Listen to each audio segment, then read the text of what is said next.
It's a battle for first place in the AFC West. The Broncos and the Raiders are both 9-4, and for Denver, the home field has been an advantage. Those two losses in 3 years, one by 3 points to Seattle, another by 4 this year to Miami. Dick Enberg with Merlin Olsen. Welcome. You can just feel the intensity in this Mile High City. Dick, this is a rivalry charged with bad feelings and bad blood. The other thing you hear talk of here is playoffs. Even with there are 3 games left in the season, players, coaches, fans alike are talking about this as a playoff game. You know what? They're right. Indeed they are. And they're getting ready for the kickoff. And the Raiders have won. The toss will receive first. The weather. We hear that it is snowing just 20 miles away from here, although the conditions at the moment here on the field are perfect. The last 4 meetings between these 3 teams, very, very close. 3 points or less. 2 of those games have gone to overtime. You saw Tom Flores on his sideline. There is Dan Reeves. Both of these men know the importance of this game today. The earlier game in the Coliseum in Los Angeles, Chris Barr missed the field goal late. It went into overtime, and then Barr kicked the field goal as the Raiders took the kickoff in the sudden death overtime and marched it in for a quick score by Barr. And therefore, they are 1 leg up on the Broncos, although both are 9-4. Carlos delivers a high end-over-end kick to Kenny King, and the Raiders won't run it out, and that's good news for Denver. Carlos has not been kicking off well, and that time he roots it to the back line of the end zone. Mark Wilson will bring the offense of the Raiders on the field, and Wilson is 8-2 as a starter. He has Mose Barr at center, Hannah and Marvin at guards, Bruce Davis and Henry Lawrence are the tackles. Jesse Hester, the top draft pick of the Raiders, at 1 wide out, with Dokie Williams having a good year at the other. The leading receiver, tight end, Todd Christensen. The leading rusher in the NFL, Marcus Allen, with Frank Hawkins, the blocker, behind Wilson. They start from the Raider 20.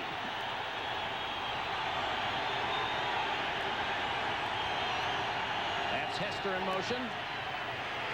Hawkins gets the carry as the decoy and gains 3 into that orange jersey Denver defense. And they're led today by Barney Chavis, the veteran from South Carolina State, who is playing in his 180th game as a Bronco. That's a Denver record, breaking the tie with Billy Thompson. Chavis there at 1 defensive end. Reuben Carter on the nose. Rulon Jones, tough pass rusher. Tom Jackson, Steve Busick, Carl Mecklenburg, Jim Ryan, the linebackers. Harden and Wright at the corners. Foley and Smith at safety. 2nd and 7.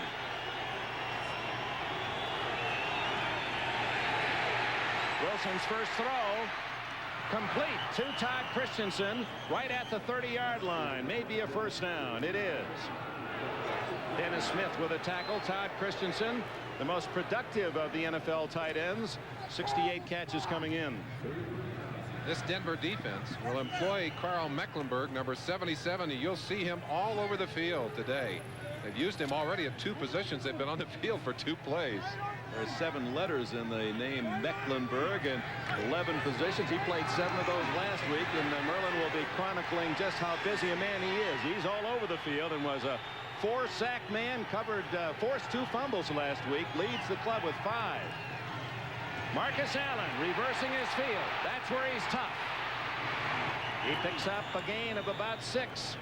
And Dan Reeves talked about that yesterday, Merlin. We've got to stop him on the backside. Where he really hurts you is if you over pursue and then he cuts back against all that pursuit, breaks it open. He has such great awareness and such control as a runner. He always seems to have a sense of where the opening is, and then he has the ability to get himself into position to take advantage of that opportunity. Allen's first carry worth 6 yards at 2nd and 4.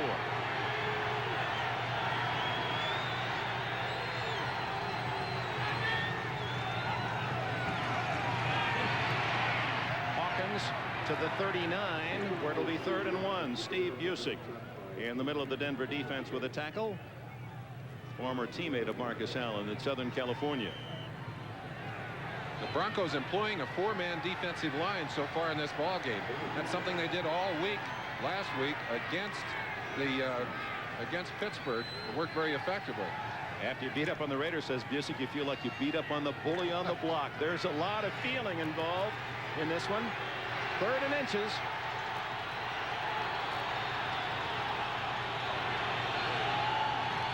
Fumble! And Wilson covers it, but that will deny the Raiders a first down, and the fans love it.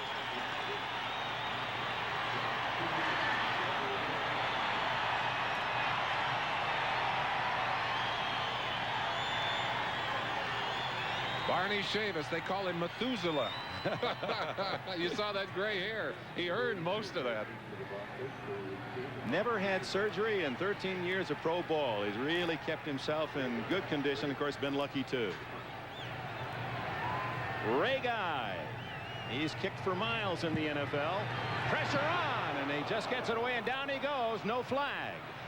Fumble by Vance Johnson, and he recovers at the 22. You could see that in the warm-ups. Boy, the men, both the receivers, kick returners, all having trouble handling the ball. Let's take a quick peek to see what happened here. Nobody called the penalty here. Maybe what they're saying is that someone was blocked. Well, it looks to me like that one should have been called. There's no question that they hit Guy, and yet the official said no penalty on it. There was one Bronco running into the other.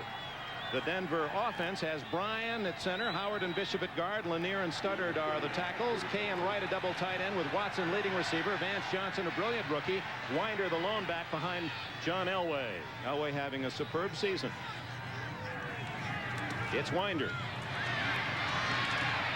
Across the 25-yard line, a gain of about 3 into the white jerseyed Raider defense, minus Lyle Alzado. Howie Long, a true all-pro. Paquel on the nose, and Sean Jones replacing Alzado out for the year. Achilles injury. Van Pelt, Millen, McKenzie the rookie, Martin the leading tackler at the linebacking posts. Hayes and Haynes, that troublesome corner pair. McElroy's been out for 2 weeks, returns at safety. Stacy Turan at the other spot for the injured Mike Davis. 2nd and 7. Winder again. Short yardage to the 29-yard line. Just underway here in Denver in a crucial game. Now let's go to NFL 85. Bob Costas. Dick, it's a 5-touchdown day for Dan Marino. Dan Johnson is on the receiving end of what turns out to be a 61-yard score. The Dolphins now lead the Packers with less than 2 minutes to play at Green Bay. 34-24. It looks like 3 teams will be 10-4 in the AFC East. And that for the fans of these 2 teams in the West, also 9-4. That means somebody here will go home 9-5. The East not making it easy on the West in the American Conference. 3rd down 4. Watson in motion, and a whistle. Too much time by Elway. That'll cost the Broncos 5. Dan Marino, you just heard about his exploits in the cold of Green Bay, leading the Dolphins. But Elway, and with all the publicity given Marino, Elway has been right on his heels in success, the real success figures, and that's how many you win and how many you lose. The other thing that people notice and talk about is John Elway getting more comfortable, more relaxed on the football field. It's showing in the way he plays. 3rd and 9, first time out of the shotgun for the Broncos. 3 receivers to the left. Elway. Complete. Vance Johnson at the 39. First down. 15 yards for the rookie from Arizona. Vance Johnson lines up outside with Watson, and they're doing a little screening there, trying to break free. Sammy Seal, number 43, the man working there on Johnson. And Elway had to anticipate. He was under pressure, had to anticipate that break. Did a good job of getting that ball in the hands of Johnson. 3rd down and 9, and Elway converts the first down. Now back to the ground. Winder pays for a couple of yards. Sammy Winder returned to the lineup last week, just 12 days after he'd had surgery on his knee. And they didn't want him to have to play, but because of injuries to Wilhite and also to Lang, who's now off the roster, Winder came in and virtually played the whole game out of position. They played 2 backs last week, knowing that their short of backs had gone to a 1-back setup, and that puts a great deal of pressure on Sammy Winder. Only 2 healthy backs, Winder and Steve Sewell, the rookie from Oklahoma. Nathan Poole was signed earlier this week. He has not played football for 2 years. A draw to Winder doesn't fool Sean Jones, big number 99. And it's a gain of only a yard. The big players, the game breakers, and there is John Elway. No question, he's the main man for these Denver Broncos. He's accounted for 3,000 yards exactly passing, plus 238 rushing. He gets 204, almost 250 yards a game. Marcus Allen, leading rusher in the NFL, he accounts for 146 yards a game. We'll keep track of these 2 during the ball game itself. There's Marcus Allen on the sideline. He's the guy that The Raiders want to have the ball in the hands of. He breaks it open for them. 3rd and 8 from the shotgun. Long appeared to be offside. Elway has a free play and guns it for a first down. Or close to it. Now they're going to mark it shy of the 50. Only 8 yards for Clint Sampson. Going to be kind of a tough decision to make here. The officials warning Sammy Seal, number 43, to stay off on the play. We're going to see a lot of people jaw to jaw. These two teams charged with emotion, not only because of the importance of the game, but also because of the intensity of this rivalry. A lot of voices out there on the field. 75, 3rd down. Long trying to get an early jump. That's a bit embarrassing. And so the Broncos, seeing that there had been 4th and 1 on the completed pass, will take the 5 yards and save the down. The ball moved out to the 47, where it'll be 3rd and 3 for Elway. Didn't you like to play in games like this, knowing so much was on the line, and both teams reflected that this weekend? You pray at the beginning of the season that you've got this kind of shot. Both these teams have it. Now they both want the opportunity to convert it to a victory. Raiders have 9 men on the line of scrimmage. Elway's going to scramble. He's the leading rusher among quarterbacks in the NFL, and he struggles to a first down.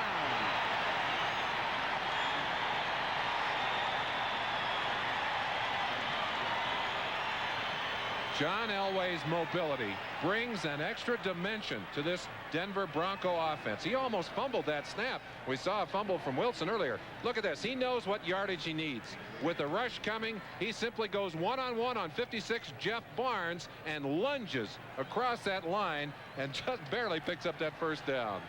Needed 3, got 3.5. Ball in Raider territory. 6:44 left. First quarter, no score. Play action and roll by Elway. Wide open is Kay, the tight end.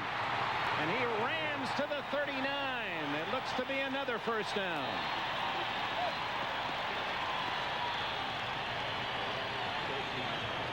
They may have to measure for this one. No, says Fred Ryan. It is a first down. The Bears win their 13th, 17-10 over the Colts. Many of you saw that game earlier here on NBC. New England goes to 10-4. Washington, a struggle, wins at Philadelphia. Other finals, Cincinnati, and the biggest surprise of the day, bombing Dallas.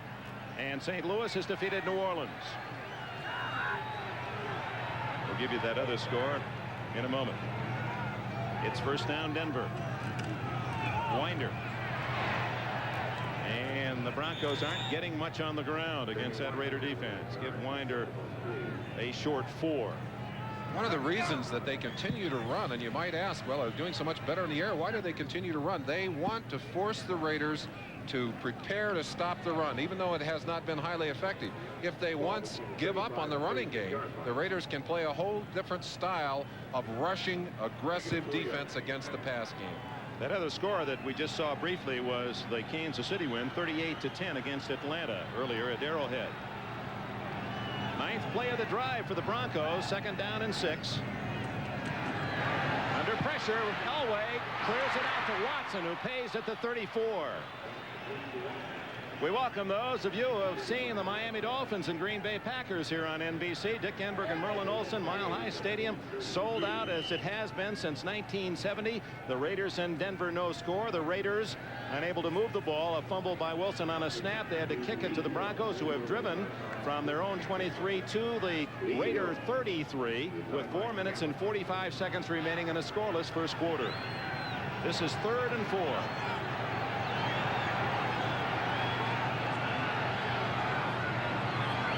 Watson in motion for the Broncos. Two teams tied for first, 9-4 in the West. Elway guns it complete to Kay at the 23-yard line.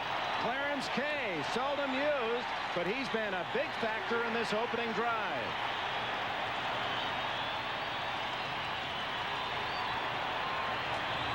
You'll be able to see from the end zone what John Elway will see as this play develops. He's got Watson across, or Kay across in motion. He's under pressure here. Right at the last second, you'll get a chance to see him turn it loose here. He sees Clarence Kay coming open there. Boy, that's a fine job of quarterbacking. Another first down for Elway and the Broncos. The draw to Winder trying to get outside, and a good hit by Rod Martin. Martin from Southern California, a Pro Bowler, leads the Raiders in tackles again this year. That was a good play defensively. Winder had about 10 yards to the outside.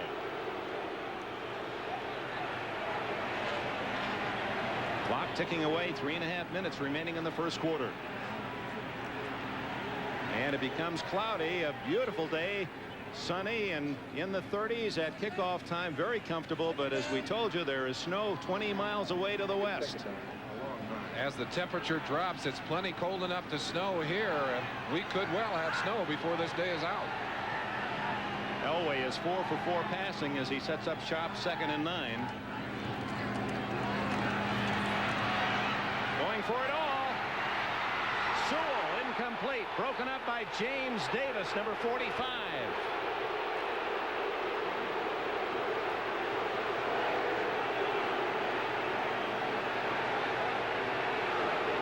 Chance to look again from behind. Let's turn it loose and let John Elway drop back. You'll get a chance to see it as he does. Stop it right there now. You see how those two, how they're chasing across. Lester Hayes going all the way across with the motion man. You see the pressure coming in now on John Elway. Look how they're breaking down the cup.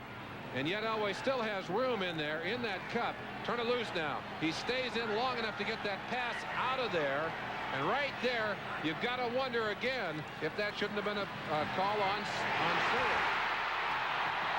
Nothing wrong with that one. Clint Sampson has 1st and goal for Denver.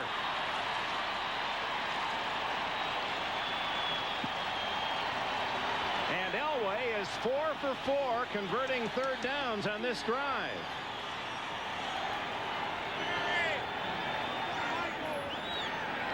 Denver has scored the last 9 times that they've been inside their opponent's 20-yard line. And they were perfect against the Raiders in the earlier meeting, although they lost in overtime in Los Angeles. It's 1st and goal. Steve Sewell gets a block.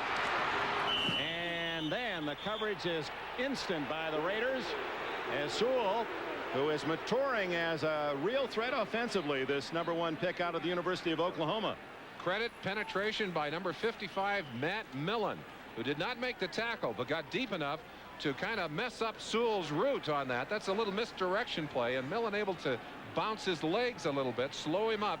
That made it impossible to do more than gain a couple of yards.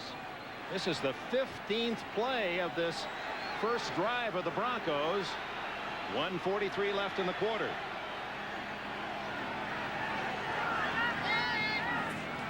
Elway on the roll.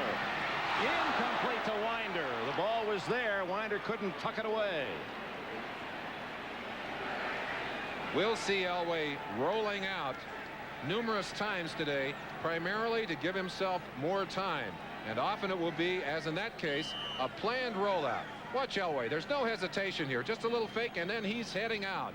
That's a planned rollout. That's not a scramble. Getting to the outside. And that went right through the hands of Sammy Winder.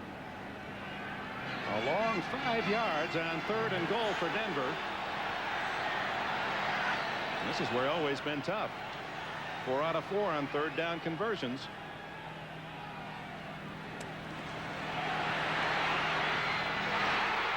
Is he in the end zone? No signal yet. Yes, touchdown Denver. James Wright. His first of the entire season.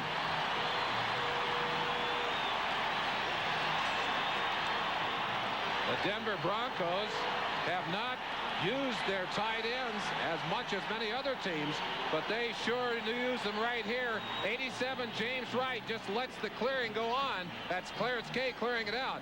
Let's watch him right here and see what he does with that football. The ball has to break the plane of the goal line. He caught it right adjacent to the goal line, and they said he put the ball over.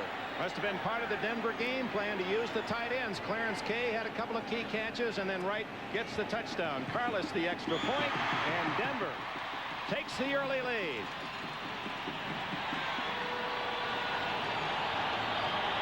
So with a minute and a half left in the first quarter, Denver leads. Let's go to NFL 85.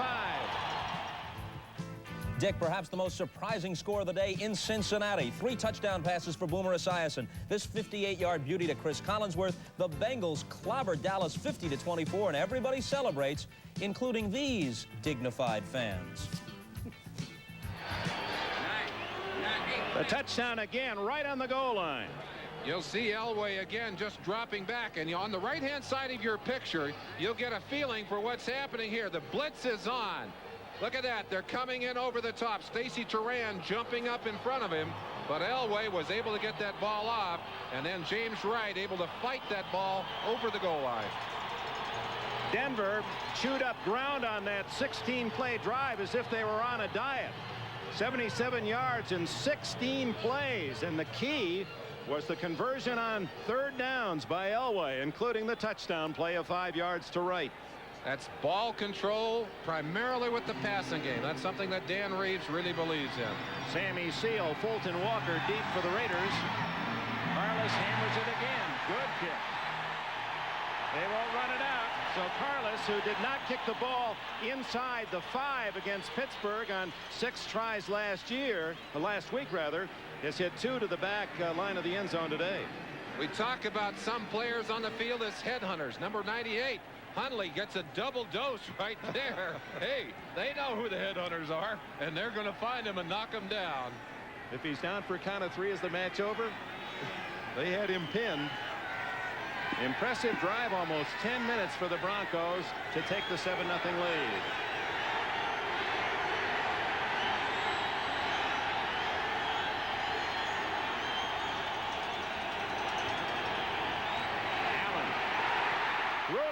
Jones gets him for a yard loss.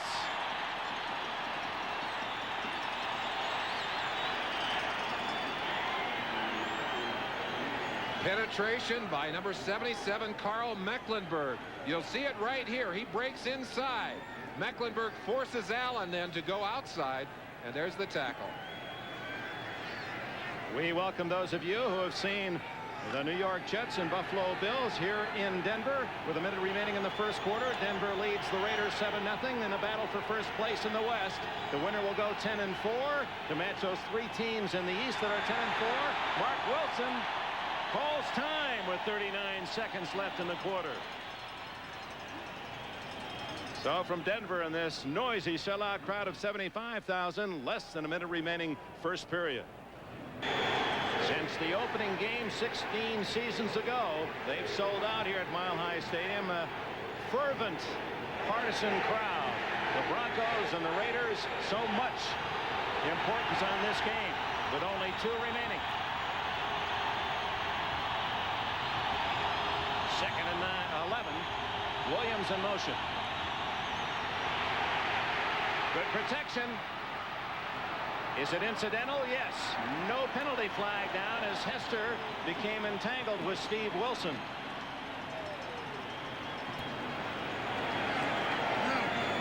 Jesse Hester. Dick, we talked about all of the different positions that Carl Mecklenburg will play.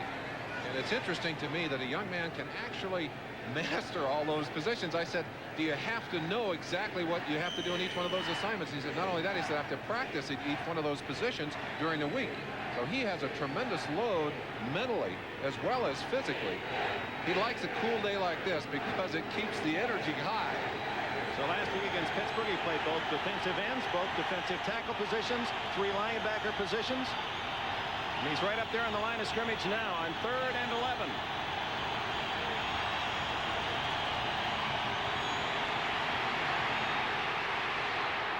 Deep and open is Christensen, and he drops the ball. He had to make the turn. He was looking for the ball inside, had to turn outside. For a moment, that had touchdown written on it. Todd Christensen is usually employed as a short receiver. Well, they send him long here. Dennis Smith, 49, working one-on-one. You see Christensen using his shoulder to ward away Smith. Smith still able to get there, but that ball over his head, and Christensen simply could not handle it. Ray Guy into punt. The Broncos should come out with good field position. Vance Johnson, the rookie, is at the 35 of Denver. Short kick, end over end. Raider bounce. and down at the 40-yard line by Otis McKinney. Timeout with 16 seconds remaining in the opening period in Denver. The Broncos have a touchdown lead. Flores, when he heard the bad news that Alzado had torn an Achilles tendon and was out for the year, maybe a career-ending injury, said what will miss most is the spirit of the man. He did have a way of igniting that defense. Loved to talk to the offense too. 16 seconds left in the quarter. After the 40-yard punt, Elway goes to work. He's going for it all. But Lester Hayes is there for the Raiders with the intercept, and that's as good as a kick. He's down at the 3-yard line. Steve Watson made the tackle, and the Raiders now in the change of possession. The clock stops. 6 seconds left in the quarter. Gives us a chance to run down all the finals for you. Miami beat Green Bay 34-24. The Jets beat Buffalo 27-7. We'll just look at the end of the play and get back to the scores. You see there that Watson has become a defensive back now, and the ball carrier was Lester Hayes.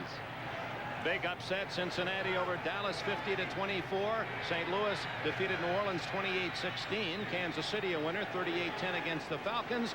It was Chicago 17, Indianapolis 10, New England 23, Detroit 6, Washington 17, Philadelphia 12. You're right up to date. Here's 7-0 Denver. The Raiders, with just a handful of seconds left in the first quarter, start from their 3-yard line.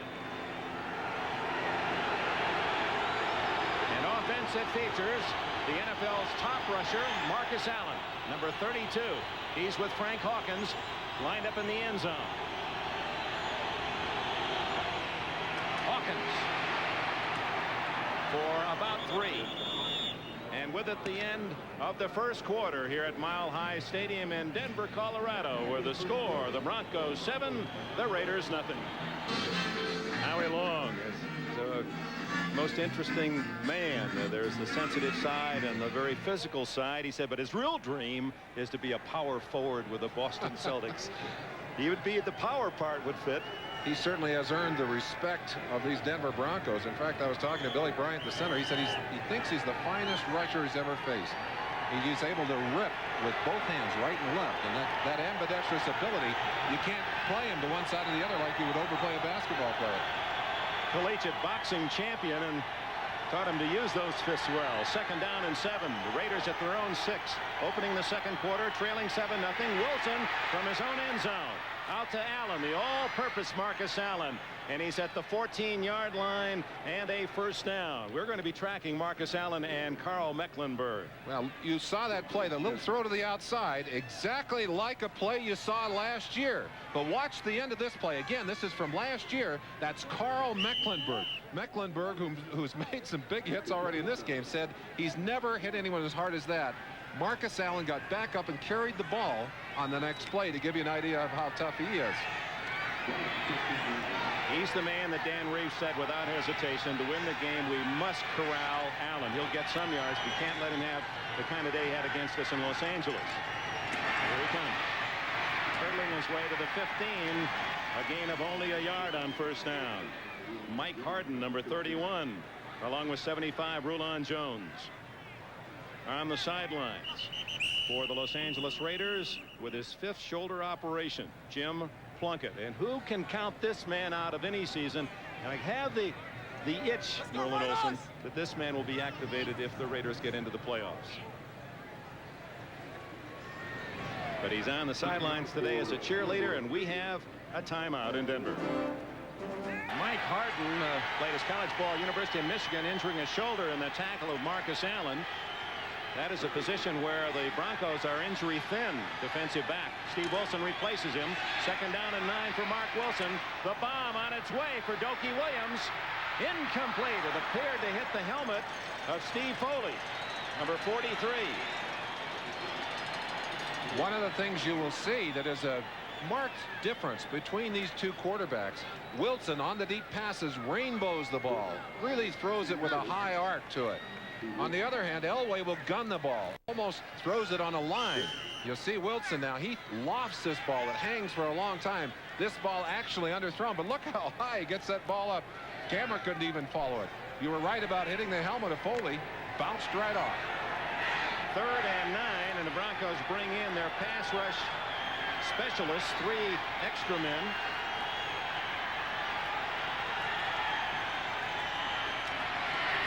It's Marcus Allen. And a flag goes down as Allen is out of bounds at the 24. That would be very close to a first down, but we may have an illegal block against the Raiders. I think it was Jesse Hester who did some holding on that play. But Dick, they were able to get Carl Mecklenburg inside. He's rushing from an outside position on the left-hand side of your screen. Now watch him. He'll go inside of Bruce Davis, and Bruce, number 79, just pinned him inside. Number 80. Jones coming from the outside. They were able to, Marcus just slipped inside of the two of them, and there was the hold. You saw the flag coming right there. Number 45, Wilson, being held by Jesse Hester, number 84. That may have cost a first down for the Raiders because Allen appeared to have the 24-yard line. That would have been good enough. Instead, it'll be third down and 13. While the Broncos have been perfect on third down, 5 for 5 in this game. The Raiders thus far are 0 for 2.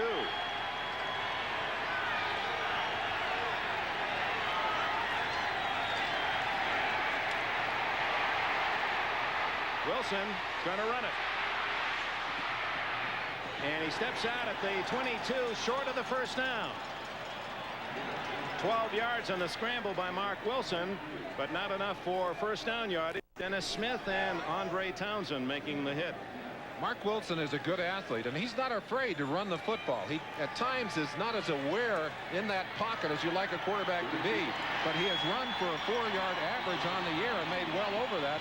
Almost a first down, but couldn't quite pick it up. Ray Guy comes in to punt for the Raiders, who have been very tough in allowing yardage on punt returns. Much of that due to coverage, but mostly the strong leg of Guy who roots it so high. This one's a little short. Vance Johnson at the 38 with a fair catch, and the Broncos with a lead have the ball again in good field position. We've played just over a minute of the second quarter. A 40-yard punt. Is brought to you by BMW, the ultimate driving machine. To arrange a thorough test drive, phone your nearest BMW dealer. By Coors and Coors Light, beers with a difference worth tasting. And by Curtis Mathis, a little more expensive but worth it. Well, that's what Steve Sewell could say. A little more expensive but worth it to be in there for the Broncos, and he was unable to dent that Raider defense for much other than a couple of yards. Let's check on some other action in the NFL. Late games, Cleveland and Seattle, both teams with hopes for the playoffs, tied at 3 in the second. The Giants jump out to a 2-touchdown lead at the Astrodome. They had to be buoyed by that Dallas score, and it's Minnesota leading Tampa Bay 6-0. Second and 8. Denver leads here 7-0 early second quarter. Draw play to Sewell. He's got the speed to get outside, and that excites Denver fans. He picks up about 6 on that carry before Jeff Barnes can make the hit. His teammates have been calling him Smiley, a rookie who is really starting to have an impact on this Denver offense. And you see the burst of speed right there as he gets outside of Greg Townsend, number 93, finally pulled down by Barnes, number 56. It'll be third and just a little over a yard here for Elway and the Bronco offense. This is where Elway has been perfect in the game, 5 for 5.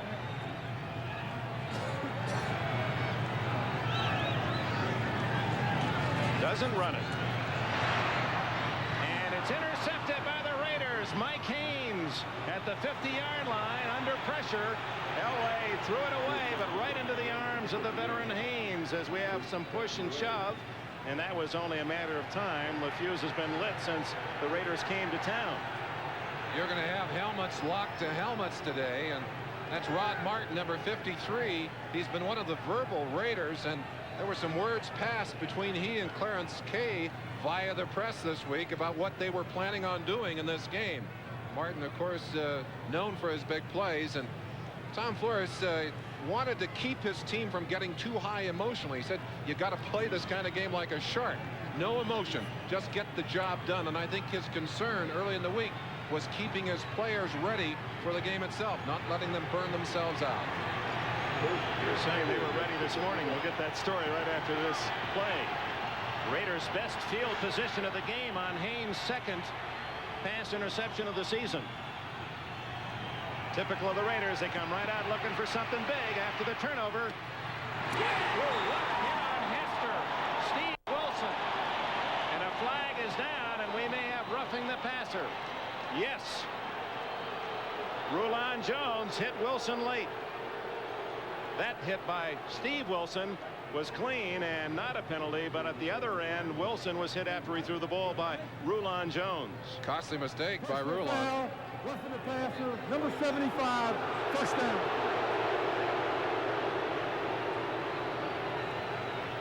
Boy, I'd hate to be a wide receiver out there hanging up with my feet that far off the ground and knowing that I was going to do a spiral before I came to the ground. It's great training to become a professional wrestler, those body slams they take. Boy, I'll tell you. And that's his good field position for the first time today. The Broncos are down inside of Denver territory. Raiders indeed with a first down just inside the Denver 35. Marcus. He's a marked man, but look at the way he peels back, and he has blockers. 35, 30, and he dives to the 25. That's exactly what the Broncos feared most, that they would converge on Allen with 11 men, and suddenly there'd be no one on the backside. The same kind of play that Allen broke for 61 yards and a touchdown in the earlier game between these two teams. They've got him. He's dead to rights. But the great backs turn that kind of play into a big play, a nothing play into a big play. You've got to have great speed to be able to make that play, and Marcus Allen can do it. 42% of the offense, the leading rusher in the NFL. The Raiders have never had a rushing champion in their years in Oakland and Los Angeles. Allen, with 3 games to go, has a good shot at it. Fighting Riggs and Payton for the honor. Frank Hawkins picks up the first down on 2nd and a yard. And the Raiders drive now close to that 20-yard line with 11 minutes, 15 seconds left in the half. When the Raiders' running game is working, they force Denver to play a different style of defense. The Denver defensive backs and linebackers must be much more conscious of that run and therefore are more vulnerable to the pass. They would love to be able to shut down the run and then just play the passing game.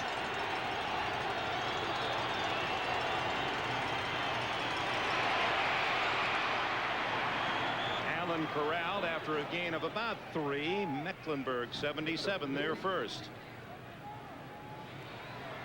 Carl Mecklenburg, and we mentioned he is all over the field. In this particular play, he is at the left linebacker position. Christensen right there along with Mickey Marvin, number 65, trying to block on him, but he just escaped on that play. 2 of the big defensive men, big playmen. Rod Martin of the Raiders has 6 sacks on the year. Mecklenburg with 12, one of the NFL leaders. A lot of that due in part their success to 2 other men we'll be talking about. Teammates who set up their plays. Play action. Christensen, first down at the 11-yard line. And the Raiders drive deeper toward that Bronco goal. You saw Todd Christensen drop a pass earlier that was in his hands. He does not drop many, believe me. On this occasion, one of the things that makes him so tough, he will never quit on a pattern. When Wilson gets in trouble, he'll go to Todd Christensen very often. That's his 70th of the season. Had a big game against the Falcons. Boy, has he been tough in the last 45 games as a Raider. He's caught 242 balls. I mean, he's always there.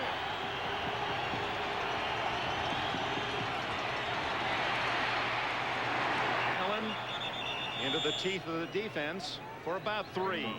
Steve Wilson made the tackle, the son of T.D. Tommy Wilson, a Los Angeles Ram of a couple of decades ago, and he says, my dad watches my every game. He says, you know, he can coach every position. I said, he can coach every position? He said, yeah, he's my dad. That explains it all. Dad was quite a football player too. Wilson in there for the injured Mike Harden, who has a pinched nerve in that shoulder. The Denver Brain Trust.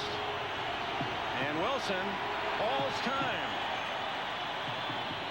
He either was running out of time or didn't like the play called for the defensive set. So with 8:41 left, it's still Denver by 7. Dick, our producer Larry Cirillo, was worried that we'd need a bigger booth today because you went skiing for the first time last weekend, and we were afraid we might have a cast on one of these lakes. You came here to Colorado. Was it fun? Hey, when I came back to Vail, and the first time they put up one, I thought I was #1. They said you're in one piece. The betting was against that. America I'm converted. I'm converted. Well, great. Feels cold enough to ski today, believe me, and I think somewhere they're doing a lot of it here in Colorado today. Well, the Raiders trying to ski or skate into the end zone. You see, they've already spent 2 of their first half timeouts. Ball's inside the 9-yard line. Both timeouts because of wind. He's at the noisy end, the closed end of the stadium. That one's going to be out of play. Well covered was Marcus Allen. You might even say that Wilson and the Raiders are at the snowball end of Mile High Stadium. What's that on his wrist? That's a list of plays. Now, the system that the Raiders use to get their plays onto the field is a signaling system that is keyed to plays that are listed on that wristband. You see him glancing right there at the wristband, and they'll signal a number out to him. He is responsible then for calling formation and play. There's a close-up of that wristband. You can see there's quite a list of plays on there, so they key them by series and tell him what they want him to call. So those are numbered 1 through, say, 40, and they'll say, okay, play 33, and it's written right there on that band. On 3rd and 7, intercepted by Dennis Smith. He's going to run it out. Smith has great speed. He's all the way to the 40-yard line, out of bounds at the 38, and what a turnover for Denver.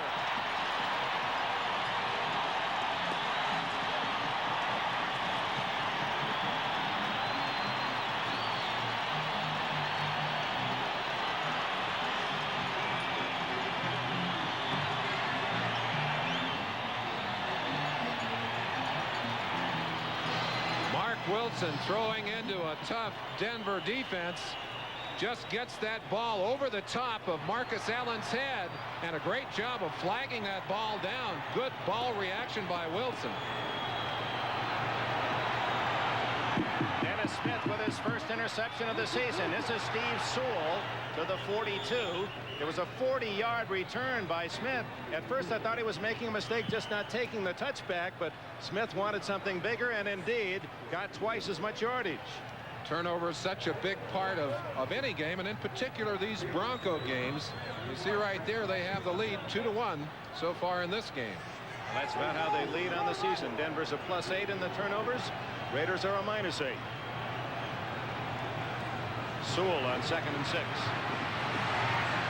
Ooh, hit hard at the 44-yard line. Some of the Broncos thought that last hit was a little late.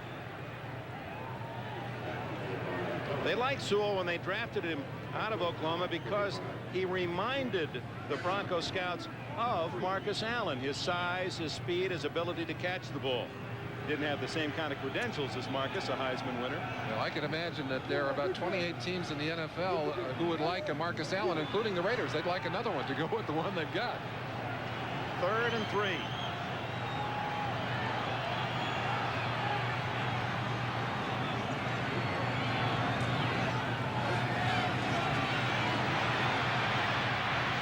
Incomplete. Watson well covered by the sticky Lester Hayes.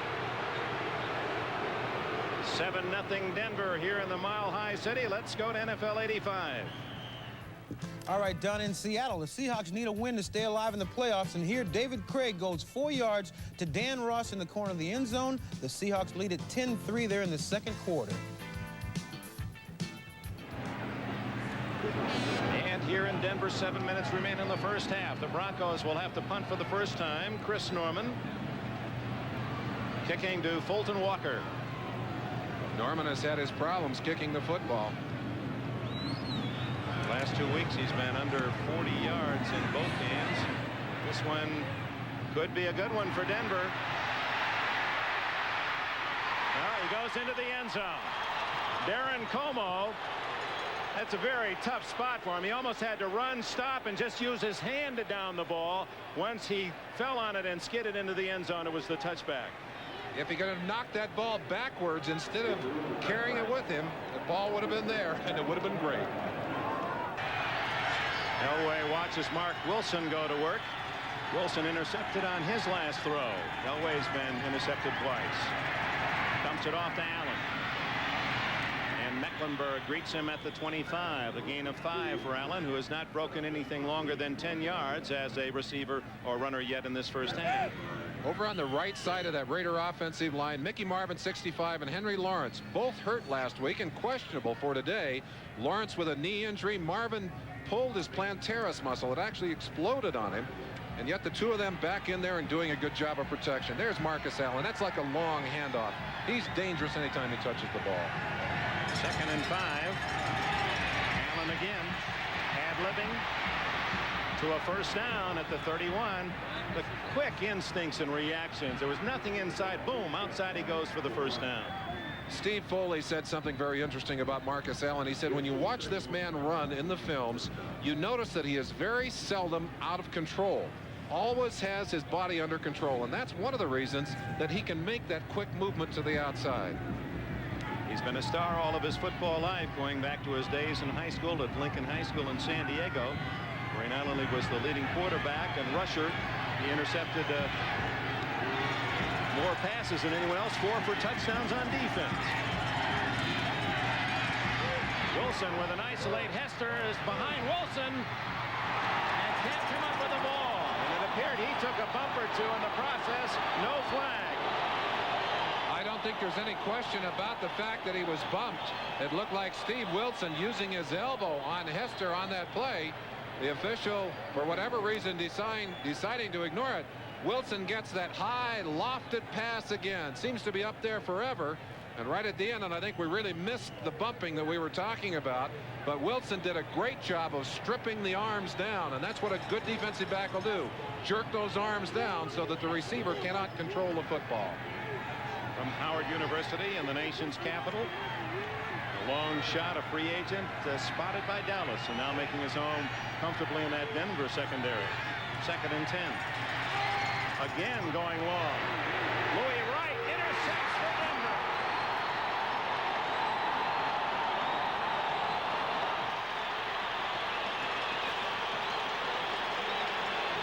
And Williams thought he was fouled. We've had 2 great over-the-shoulder interceptions. One earlier by Lester Hayes for the Raiders, and this one, of course, by Louis Wright. Man-for-man coverage on Dokie Williams. Again, Wright using more than the 5-yard area, but watch him as he becomes the receiver and Dokie Williams becomes the defensive back. Yeah, coaches talk about it all the time. Don't leave the ball on the ground. The turnover, how important it is. The Raiders, despite the -8, is there any other team that can come back from that minus column and be such a solid winning club as the Raiders? Doesn't seem to bother them. The Broncos are a +8. And that stays that way because there have been 4 interceptions today, 2 on each side. From his 29.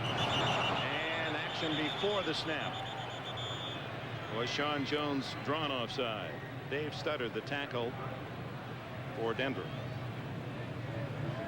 Talking about that turnover number, we'll let the official. Number 70, first down.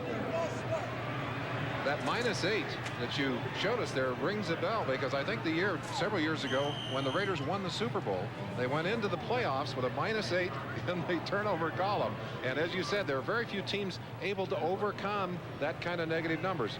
The Raiders very little concerned about statistics and averages. And I guess Sal Davis said it best. He said, just win, baby. Just win. That's right. That's the only number that really counts. We haven't had a sack yet, interestingly, on either side in this first half. 1st and 15. Drill to Watson at the 39. That's going to be close to a first down as veteran Steve Watson. Nearly 15 yards on the play. Watson took a real shot on that play. The reason that this play is successful, the way that John Elway can power the football. Look how fast that ball just zipped into your screen. Lester Hayes had good coverage on Watson. The ball thrown so quickly, he had no chance to cover the ground and close that cushion that they talk about between the defensive back and the receiver. Gain of 14 on the play, 2nd and 1.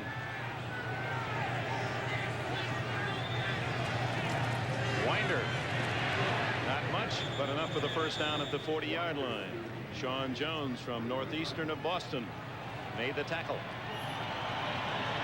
Clock running, 4:22 left in the first half.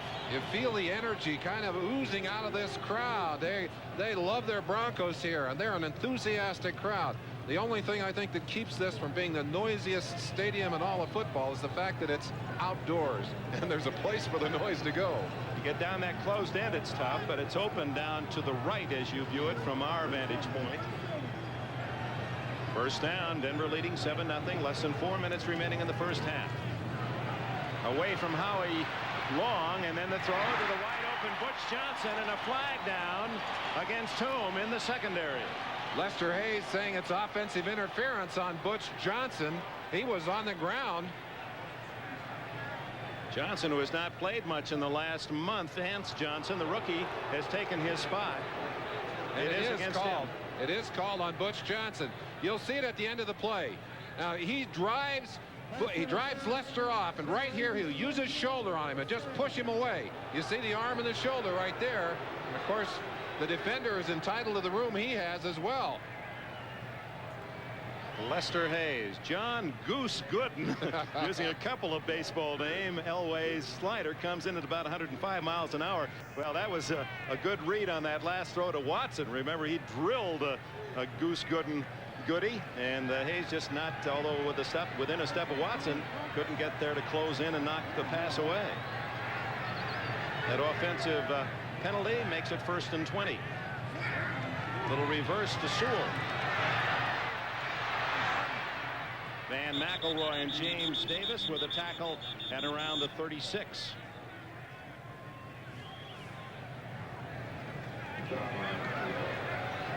Clock running at 3:30 left in this first half. You get the feeling that Denver's had the better of things in this first half, Merlin. The field position, the touchdown, but lead only 7-0, and the Raiders 7-0 at the half. That won't make them feel too badly. Traditionally, they play the first half tough, stay close in the ball game, and they like to close it out big in the fourth quarter. And the Broncos haven't scored in the third quarter in something like 2 months.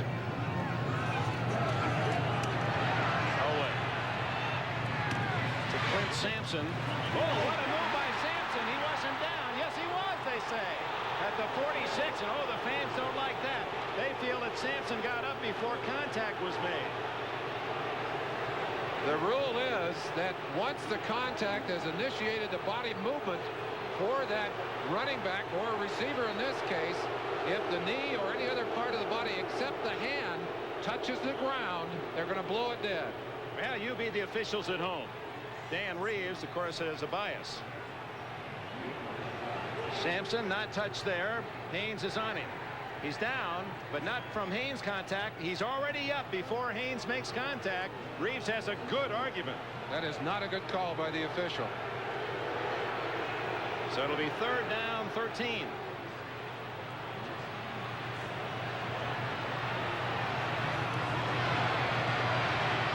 Elway, good protection. Drills to Watson. First down.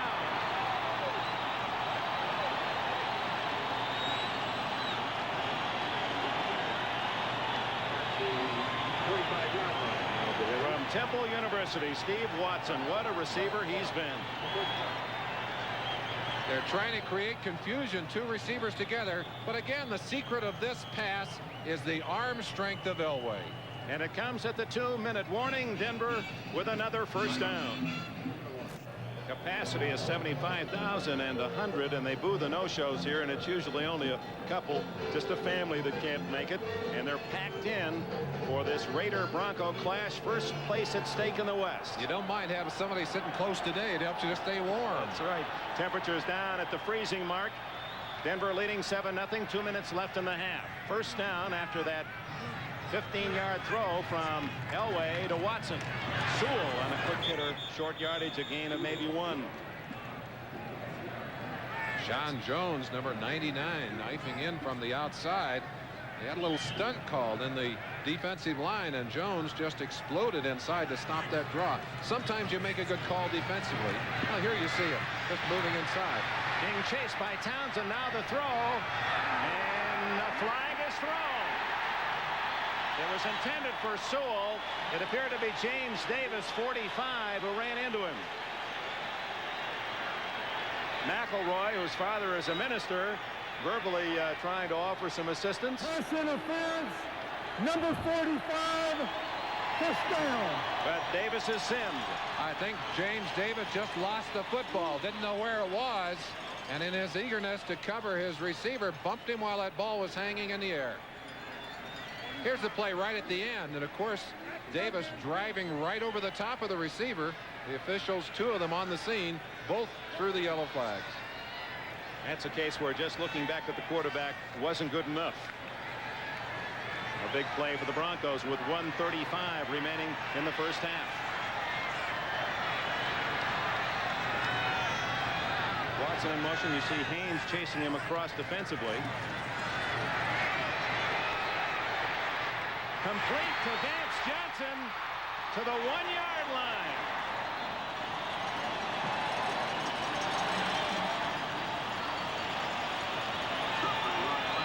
Boy, the speed of this young man, the rookie from Arizona, has really built that offense for Denver. Watch from the right side of your screen. You'll see Watson coming into this position and Mike Haynes coming here. They're both going to work all the way across the field together. The defensive back will track with the receiver all the way across the field, working his way through traffic. Now you'll see Elway going back. They get the receiver all the way across, and you see the pattern underneath, and that's just pure speed right there. First and goal at the 1 as the Broncos try to go up 14-0 at the half.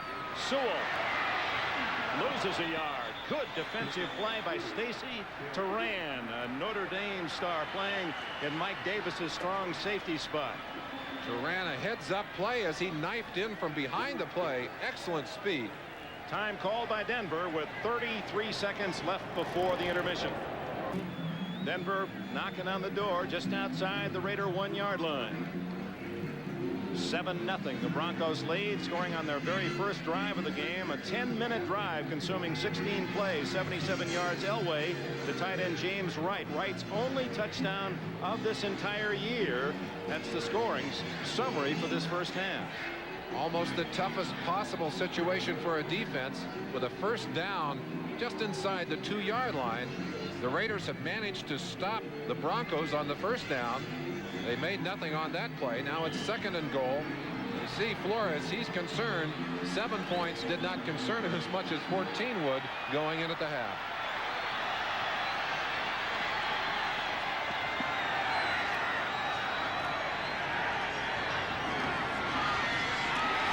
Touchdown, Denver.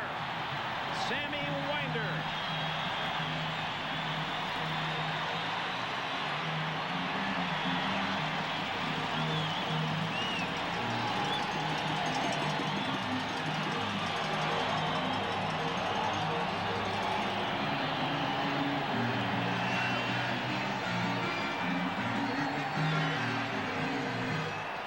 The Broncos use big number 87, James Wright, to come in and trap on that play, and we'll have some replays for you after Rich Carlos gets a chance for the extra point. Denver's barefooted specialist. Bad snap, but a good recovery by Kubiak, the backup quarterback, and it's 14-0. It all started with Louis Wright's interception back at the Denver 29. Chance to look close up on this play, and you'll see number 87, Louis Wright, coming in right there from the outside of your screen as a trap blocker. And he was able to make a little bit of room in there. Sammy Winder diving inside. Inside, they're having trouble controlling on the line. Howie is driving inside. 75, Howie Long got a hand on him. Sean Jones, 99 from the other side. But inside, they were able to find enough room for Sammy Winder. Former star at Southern Mississippi. Hardly Southern here in the Rocky Mountain High at Denver. And a good inside look at the pile of bodies as Winder found a crack as they ran to what used to be Lyle Alzado's side.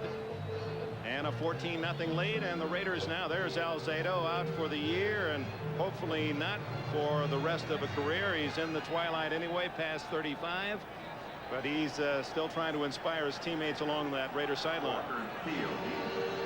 Rich Carlos is teeing up the ball. I was in the locker room the other day. He has a sign in his locker. On one side it said GOAT, on the other side hero. The GOAT side was out this week. Well, so far today the hero side can be out. He's kicked off very well. This one skids low, but by Derek Jensen, bobbled by Fulton Walker, and he stopped at the 15-yard line. So Carlos's 3 kickoffs have been outstanding.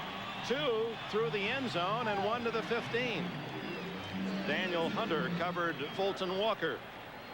Well, with only 2 weeks left after this Sunday, so much has happened today that has impact on the whole playoff picture, and Messrs. Costad, Rashad, and Axhelm are standing by to bring you up to date on the meanings of the scores that we already have had today. There'll be some disappointed fans and some with their hopes very much alive. 26 seconds left in the half. Fumble, and the Broncos have recovered.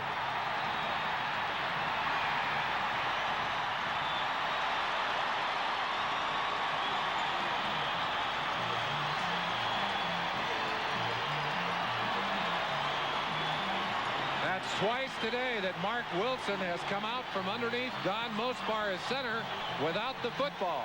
They were able to recover the first one themselves, but that one they had no chance on, and Wilson is angry. Let's see what happens. Maybe we can tell what happened. It looked like Wilson may have been out a little bit early, trying to get back, get some depth. It was a pass play, obviously, but I think what he did is either he came out early or Mosbar was a little late on the snap. Boy, Rulon Jones on that like a bird on a worm. Elway and the Broncos now a chance to really blow this first half wide open with a 14-0 lead. 22 seconds left. Elway toward the end zone. Knocked away, but a flag is down. Both Kay and Steve Watson in the end zone, and Stacy Turan applauding as if it might be a Bronco penalty. It is. Second offensive interference penalty of the day, and that's very unusual to see that many. Look right into the eyes of John Elway, and I think if that ball had been allowed to go through by Clarence Kay, that it might have been caught by Watson, although Lester Hayes was all over Steve Watson. The penalty was on Kay, the man in the shorter position, but he was pushing on Lester Hayes was the call. A lot of teams now designing plays that if they're not out and out picks, look like picks. You can't go through and knock those defenders off with receivers coming the other direction. Ball at the 23, first down and 20. The clock important, 18 seconds left. Raiders may have been offside. Flags are down. Elway on the scramble. Long in pursuit. Intercepted by 57. Jerry Robinson, the former Eagle. But it may not count. The clock is down to 3 seconds, but it appeared that the Raiders were offside. Not a good play by Elway. He has thrown the ball several times today, and you're right, Dick, they're going to wave it back. They'll go back to the line of scrimmage, but Elway has tried to beat the sack today by throwing the ball away. He's been intercepted twice earlier in the game that way, was intercepted there and saved by the offside penalty. Side, number 71, first down. Bill Pickel, but there were a couple of Raiders that lurched offside.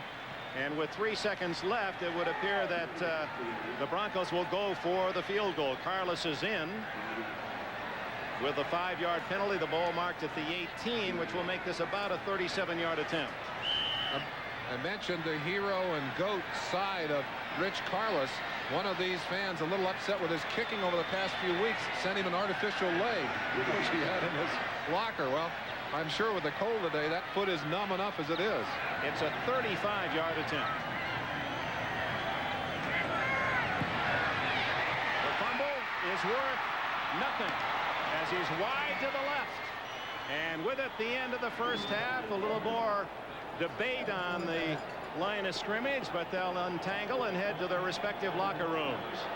With the Los Angeles Raider defense, a tremendous play here and a tremendous series for them as they were able to deny the Broncos the touchdown or even the field goal. A little hugging going on. Well, that's Greg Townsend coming in. He didn't want to be called for the penalty. Now, not a good snap. We've seen 2 bad snaps by Keith Bishop so far today, and I think that made it difficult for Carlos to get the timing right. Carlos hooking to the left, and so the end of the first 30 minutes in the battle for first in the West. The Broncos lead 14-0. Missing a 35-yard field goal in the final play of the first half that would have given the Broncos a 2-touchdown-plus lead. And now 30 minutes to go. One thing sure, you don't try an onside kick from down here on the 20-yard line. It would be the ultimate surprise, although Barr worked it magnificently against the Broncos in the first game at the Coliseum in L.A. He kicks off from the 20. Daniel Hunter and Vance Johnson are deep. Good driving kick. Boy, he drilled it out of there. All the way to the 8-yard line. Hunter. Jerry Robinson, an all-pro, playing on special teams with the Raiders, as he just can't get the job away from the rookie Reggie McKenzie. And what great special teams play by the Raiders as they lose 15 yards on the penalty and end up giving the ball to the Broncos, and there goes another flag in the air. There's another unsportsmanlike yellow flag, and Howie Long is the man, or no, it's Matt Millen debating with. I think they better get out of there. They might get another one. Fred Wyant, the referee. I have an unsportsmanlike number 56. That's against Jeff Barnes, his 56. So at the end of the half, 15 yards for unsportsmanlike, and that's how the second half begins for the Raiders. And they'll kick it over again, this time from their 5-yard line. No, they're going to mark it off there. I was going to say. Get it to them after the change of possession, so it does move that ball out, and where they were going to start on the 21, they now start just outside of the 35, out on the 37.5, 38-yard line. I thought we were going to see something I've never seen before, a kickoff from the 5-yard line. So the Broncos in excellent position at the 37. That's right in motion. And Winder, the solo running back. To the 41. Second down and 6.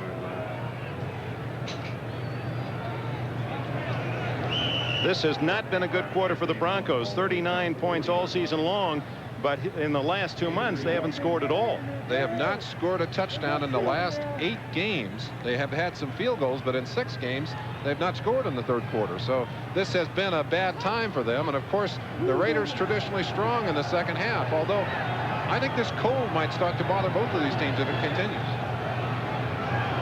2nd and 7. Elway to Kay, and he's wrapped up at the 40 for a loss. He wanted to go to Vance Johnson over the middle, but good coverage, and he dumped it off to Kay as a safety valve, and Rod Martin right there, number 53 for the Raiders. What a good player he is, and an inspiration to all you young players who are high school, college, not even 200 pounds. That was Martin's story. That's why he wasn't picked until the 12th round in '77. He was only a 200-pound linebacker. A good one. And even better today. Triple right, shotgun. Gerald Wilhite, his first appearance of the game, and he's far short of the first down. Bill Packel and Rod Martin with a tackle. Now the Broncos, unable to move the ball, will have to punt it away. Wilhite, out there with a badly sprained ankle, was able to run with difficulty during the week. Makes his first appearance and very uneventful. A little trickery going on. 3 wide receivers to the near side. They ran them all off and then tried to throw a little screen out here. Chris Norman, who punted only once in the first half, 55 yards, a ball that rolled into the end zone. So 35 net. Fulton Walker, the former Miami Dolphin, stands at the 22.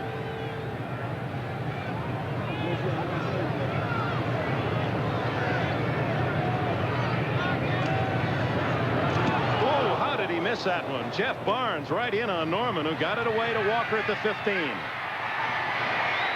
He's dangerous. 25, 30, 35 and out of bounds at the 37. Fulton Walker. How in the world did Barnes miss blocking it? Jeff Barnes, I think, afraid that he was going to miss it and rough the kicker. He's in plenty of time, but took the wrong angle. I think if he'd have angled across the kicker's foot, he would have knocked it away. Speaking of wrong angles, there's our sideline vehicle. One of the very best in the business, Lou Gerard, working on that last Sunday. He had an accident, fractured a bone in his leg, his foot, and we really miss you, Lou, and hope you have a speedy recovery. We never counted on you for extra points anyway, but we miss your artistry. Broke that ankle in 3 places, I understand. Marcus Allen out to the 41, a gain of 4. Dick, maybe we can go back to Fulton Walker with that fine return. He'll move closer to a record. He's only carried the ball back in 8 games as a punt returner, but he's closing in on Greg Pruitt's all-time NFL record of 666 yards. Here's the last part of that play. Hopefully we get the end of it, but well, no, there he is. The better yet, look at the man himself. And what a tremendous record to be able to return for only 8 games. Came 4 games into the season, missed the Miami game, and is still working on that record. Needs an average of 45 yards a game to do it. Raiders have been so good at picking up that loose man. Marcus Allen not open. Flag is down. Back in the Raider backfield. Mickey Marvin helping the officials by waving his own flags over there and pointing over to their side. Foul, hands to the face mask, number 75. Rulon Jones, second penalty against the defensive end from Utah State, using his hands into the face mask on his defensive charge. Well, a lot of that is done. They don't call it very often. You see a lot of that, and I agree with that kind of a call because it's very dangerous to start using that face mask as a weapon and jamming the head back. An easy way to get a man injured. They've taken away the head slap from the defensive lineman. They don't want the hands up in the face mask, and that's fair on both sides of the line of scrimmage. It's a big penalty, 15 yards, and a first down for the Raiders at the Denver 44. Only the second time Los Angeles has been in Bronco territory today. Marcus skittering along the sidelines. He stepped out of bounds at the 35-yard line. Steve Busick, his former teammate with the Trojans of USC, knocked him out of bounds. You know, you can hold the great backs in check very often for a quarter, a half, as the Broncos have done. But if they keep hammering at you, they sometimes have the ability to come back and make the big plays in the second half. Marcus Allen with nearly 1,400 yards. The rest of the Raider backs 400. He has more yardage than the top 4 rushers for the Broncos if you take Elway out of that top 4. Frank Hawkins. Not much. It'll be short. Well, he has the first down at the 33-yard line. Needed only a couple, and Ken Woodard, 52, made the tackle. There's the comparison you alluded to, Dick. The 4 rushing backs for the Broncos, Winder, Sewell, Lang, and Wilhite, with a total of 1,295 yards. Marcus himself with 1,392. And I'll tell you, in his importance to this team and what he has contributed, he's got to be one of the leading candidates for MVP on the season. A true star is Allen. First down, 33 of Denver. Very important possession for the Raiders should they score here early in the third quarter. Wilson going long for Christensen, and a flag is down.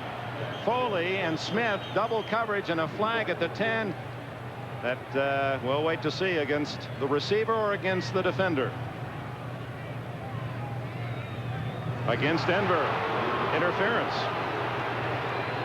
2 big penalties here, one for unsportsmanlike conduct, and then a second helped the Raiders to move the ball well down inside Bronco territory. Illegal contact, number 49, first down.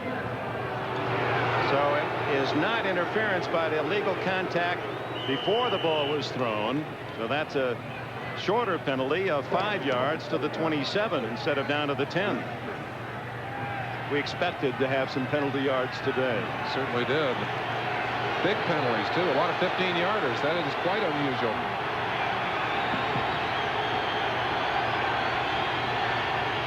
Allen blasting to the 20. Gain of about 6 more, maybe 7. And again, a little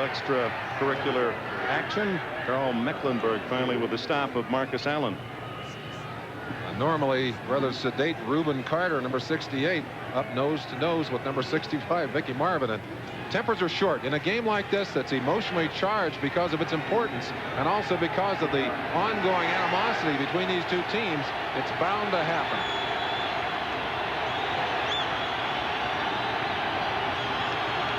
Second and 3. Good protection. Open is Christensen. And it's first and goal for the Raiders at the 8-yard line. Busick, Foley, and Woodard with a tackle of Christensen, the tight end. Money receivers. In the crucial situations, you go to people you know can get open, to someone that you know will catch the football. He gets away on the line of scrimmage, does a good job of bumping right there on Mecklenburg, and Mark Wilson got him the football. Mecklenburg unable to cover him and then unable to bring him down. First and goal. Wilson working into the noisy end of Mile High Stadium. Oh my. Allen appeared to have a touchdown to the outside but lost his footing, and down he goes at the 3. Collier sending a different set of troops onto the field. I'm sure glad that they dodged that opportunity for a touchdown by Marcus. He just tried to cut too tight. I'll tell you, they've done a great job of getting this field and keeping it in shape. They've had a horrible November, and yet this grass is still growing. They've kept it in good shape, but not able to support that hard cut by Marcus Allen. 14-0 Denver. The Raiders trying to get on the board. 8:40 left, third quarter. Wide open is Christensen for the touchdown. And that quiets this Denver crowd as Todd Christensen embraces his 6th touchdown reception of the season. Mark Wilson, as we mentioned earlier, had an earlier opportunity and threw an end zone interception to end a drive. Well, it ends more happily for the Raiders here. They're able to get Todd Christensen free again, and he pulls down his 6th touchdown of the year. Chris Barr with a try for point. Wilson to hold. He knuckled it through. 8:31 remaining in the third quarter, and the Raiders are right back in it in Denver.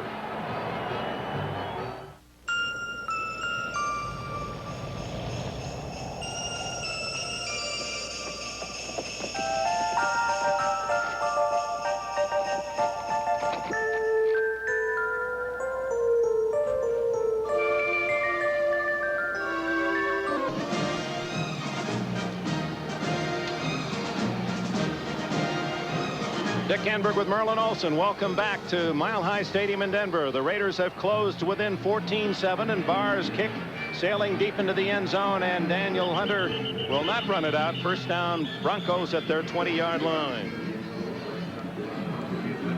John Elway. They'll try to attack that Raider defense. Second best in the entire NFL in their percentage of passes completed. Only the Bears have allowed less than 48% their defense of their opponent's passes to be completed. The Raiders have allowed just a 49% completion against. So on the ground, Sewell, that doesn't fool the Raiders. No gains. Stacy Toran up from a safety spot, number 30.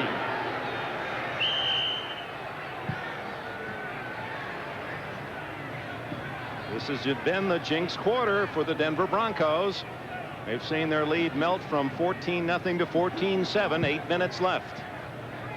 First play of this drive does little to inspire optimism in this crowd. Vance Johnson way out to the right where Lester Hayes has him. And Elway rolls in that direction and goes long. It's a bad pass, and Hayes will intercept. Mike Haynes has his 2nd interception of the year. As the pass wobbled, Watson was deep, and that was a perfect chance for Mike Haynes, his 2nd of the game, 3rd of the year. Howie Long just about knocked himself out as he hit John Elway. He's still wobbling there. Elway trying to avoid the sack. Will feel the pressure coming from the backside. Howie Long, 75, will be coming into your picture. and Elway throws the ball and literally goes into his 3rd interception of the day by trying to avoid the sack.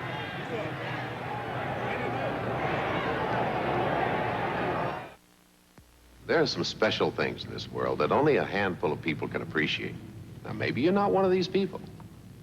But if you are, spend some time getting to know Mazda's new RX-7. But I'll warn you, it'll flat spoil you for anything else. Introducing Mazda's new generation RX-7. The 10-year veteran from Arizona State, Mike Haynes, 7 times a Pro Bowler, and he's had a good day today. Only 1 interception coming in and 2 against the Broncos this afternoon. 38 on his career. And it positions the Raiders down 14-7 at the Bronco 46-yard line. Oh, Mecklenburg. No, it isn't Mecklenburg. Simon Fletcher, 73, greeting Allen for a loss. He's one of the top picks, or rookie picks of the Broncos out of the University of Houston.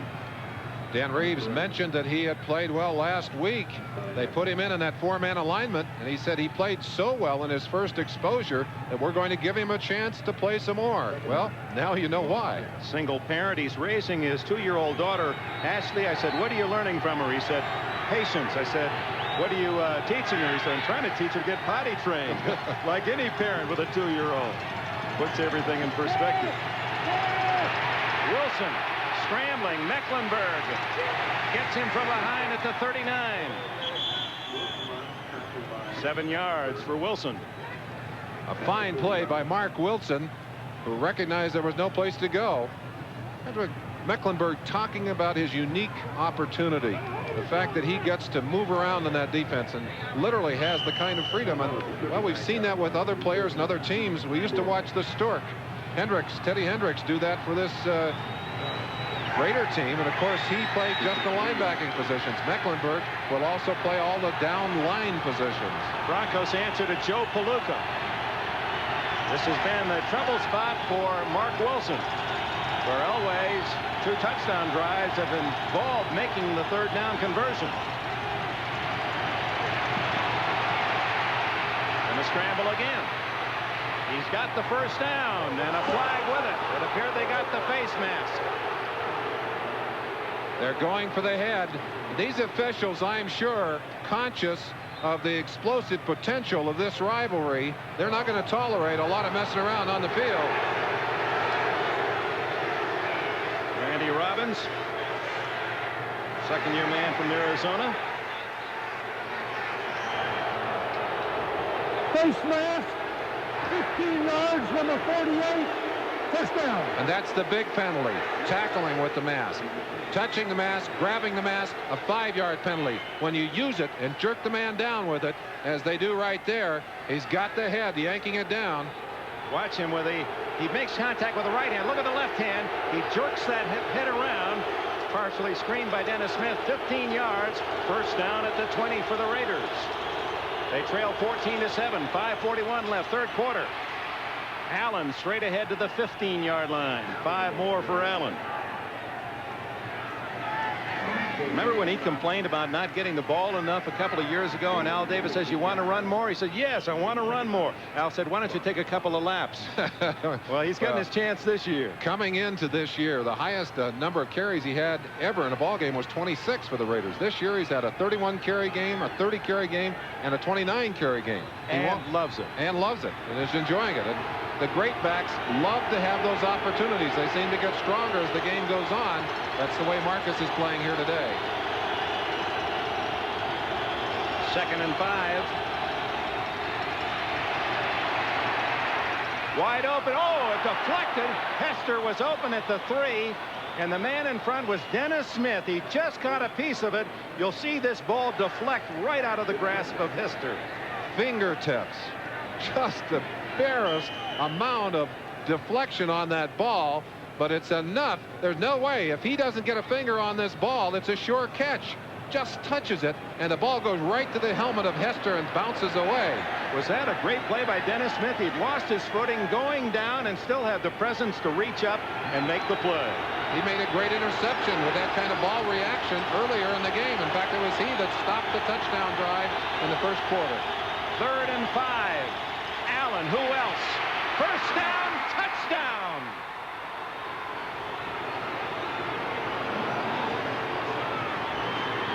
Just gliding so smoothly into the end zone. And it's 14-13. And talk about a touchdown maker. The game breakers, no question about it.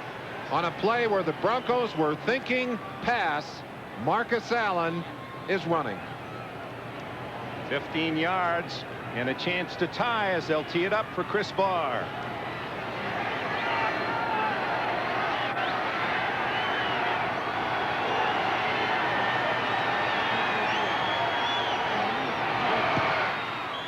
It's a new game after the interception by Mike Haynes at the Denver 46. Marcus Allen, 15 yards, a touchdown that ties it up. On the left, former Dallas Cowboys star Dan Reeves in his 5th year, already the winningest coach in Bronco history. Tom Flores, 20 years now in the silver and black as a player and a coach, his 7th year as head coach. It's 14 all. Johnson from the goal line. Ooh, is he hammered at the 16-yard line. A vicious hit. 47, Don Bessalou, a new acquisition by this Raider team, and Johnson almost did not get up off the ground. Marcus Allen, a reprieve, 15 yards, set up beautifully. Allen, following his blockers, saw the opening, and then it was history. What a nice block by 73 Charlie Hanna to spring him loose. Now the game breakers. Elway, who had the lead in the first half. Allen has almost equaled Elway's game total with a brilliant third quarter, and the game even at 14. Elway starts from the Denver 15. Out throwing and overthrows Steve Watson on the near sidelines. Let's pause briefly for station identification from Denver. This is the NBC Television Network. This is WNBC TV, New York. In the East today, the 3 teams who were at 9-4 have all won. New England, Miami, and the New York Jets. 2 teams here in the West, 9-4. Of those 5, only 4 can make the playoffs, and the loser today will find himself in a tough spot. Although the Raiders are in a better position than Denver to accept the loss. We'll tell you more about that later. 2nd and 10. Pursuing, and there'll be a penalty against the man trying to block Howie Long. They did everything but wrestle him down. Tremendous pressure being generated, in particular in this third quarter, on Elway, and we'd mentioned he's tried to get away from the sack by dumping the football during the day. Look at Townsend, 93, 3 Broncos trying to block him. He'll spring free, but there's Howie Long, 75, and you saw the holding right there, someone trying to tackle him. The Atlanta Falcons tried to control him that way last week.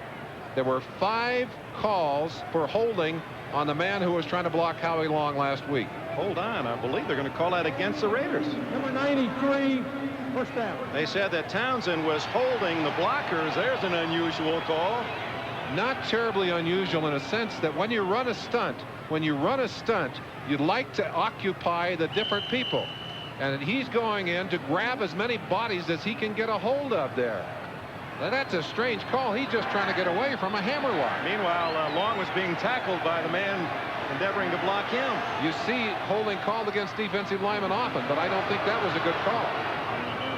Out to the 4-yard line, 24-yard line goes Sewell, a gain of 4, and more importantly, the Townsend foul carried with it the automatic first down, so that really helped Elway and the Broncos out of a jam. By the way, the Broncos in the third quarter, we told you, hadn't scored a touchdown in 8 games. They certainly haven't today, and they have not made a first down in this third quarter, while the Raiders have racked up 8 and 2 touchdowns to tie the game. Nathan Poole, he's been sitting in a computer office all this past year, hasn't played football for 2 seasons, and with a desperate condition of the running back status here in Denver with the injuries to the likes of, well, most recently Gene Lang, Poole, who played a couple of years in Cincinnati, 2 years in Denver, was signed right out of the office. Said, I'm no Walter Payton, believe me, I'll try to make the adjustment. An inspiration, I'm sure, to everyone who feels that they can put on a uniform and partake of the activity on the field. Broncos hungry for just a first down. Elway needs 4. And he'll he'll get it with that throw to Steve Watson, and look at Lester Hayes. That's not the new funky chicken. He thought he was being pushed.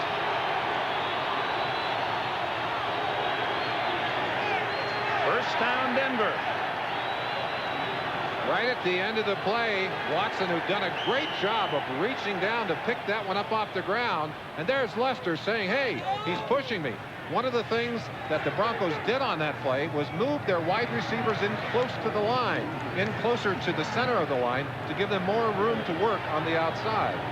2 minutes and 33 seconds left in the third quarter here in Denver. It's tied at 14. Cut down at the 35-yard line, and the Raiders have done a good job in defensing the running of Winder. He was the only Pro Bowler in the entire Denver team last year, despite the fact the Broncos won the West and were 13-3. Total yards third quarter, yeah, that figures with the Raiders getting 14 points and the Broncos none. Well, and if you credit either what is done or not done by an offensive team to what they are able to adjust to at halftime, the Denver coaches must be using the wrong formula in the locker room during the half. Steve Sewell sent way out to the right side in this formation, and Turan on the blitz, and so Elway has to dump it. Incomplete. No one blocked Turan, and Elway had no choice. He was going to take a big loss if he didn't dump it off.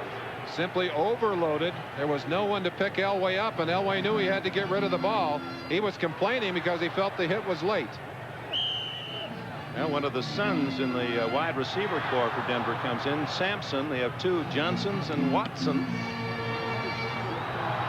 I don't think there's another defensive scheme in football that puts more pressure on a quarterback than the Raiders defense. That is an incredibly good percentage on third down. 7 out of 10 for Denver. 3rd and 6. Fake to Johnson. Elway's going to run it. Howie Long chases him out of bounds, shy of the first down, and a flag goes down. Elway trying to stop, and the officials rule that he got some assistance from a Raider.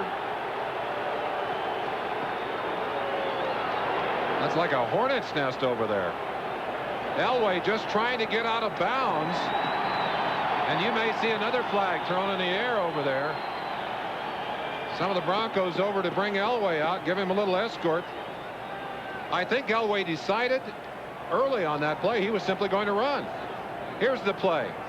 What they're saying is that Rod Martin is taking him down out of bounds. Well, he hit him out of bounds, and Elway obviously was carrying himself out of bounds, but it seems like a bit of a puny effort to throw a 15-yard flag on. The conditions, like most accidents, it takes more than one element. In this case, the slippery canvas over there on the Raider sidelines. Had that been a normal situation, Elway would have stopped, probably wouldn't have fallen so dramatically, and there would not have been a flag. But it looked worse than Martin's. In fact, you could almost make a case for Martin trying to catch Elway. And of course, that would have brought up a critical 4th down. Elway escaping twice in this drive because of penalties against the Raider defense. And one has to believe that these officials are so concerned about this game getting away from them that they're calling it awfully carefully. See that bulge on the knee of Elway. Protection that he needs. First down. Look out. James Wright. And the former TCU star. Close to a first down at the 39. Brad Van Pelt was pressuring Elway. You see Elway limping. That's that bad left leg. He wears the big brace to protect it. But he has taken a lot of shots today. Many times as he's gotten the football away, he has found himself flat on his back looking up the sky. If I was a head coach, leading the NFL as a quarterback in rushing is not a good statistic. But sometimes it's a matter of conditions, and Elway continues to run the football. As they measure for the first down, the one thing that you have to know about Elway is that he wants to be the impact player on that offense, and he has really been the key both with his running and with his throwing. Today the yardage is good, but the interceptions, and that's he's been doing a much better job of that. And again, I think I think Dan Reeves had talked to him and said, just throw that ball away. Well, in throwing it away today, he's thrown it to the white-shirted Raiders on 3 different occasions. He's just a few yards away from setting a new Denver Bronco all-time yardage mark. He's already this season set new marks here in Denver for most passes, most completions. He'll move ahead of Tripucka and Morton with about 30 more yards this afternoon, just short of the first down at the 38 of the Raiders. That's a down to play with 2nd and inches. 1 minute 17 seconds left in the third. Dick, is it just me, or is it that the Raiders don't look quite as intimidating in those white uniforms as they do in those big black jerseys? Something about that black.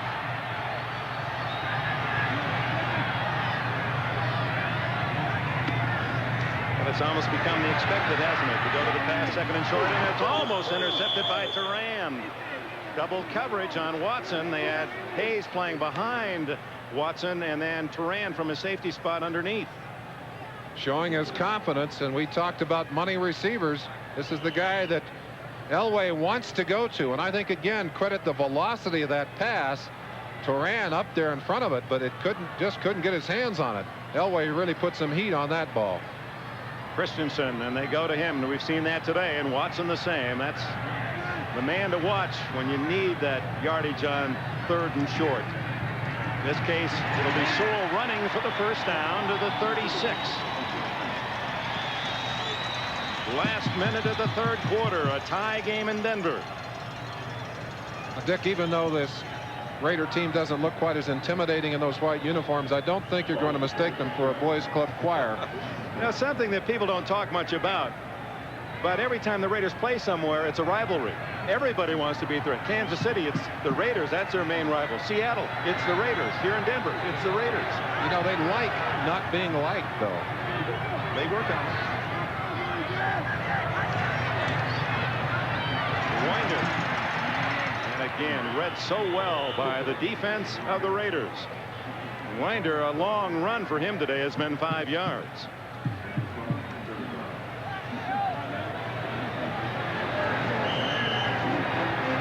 Broncos failed to score again in the 3rd quarter, and after 3, it's tied at 14. We'll be back after these messages from your local station.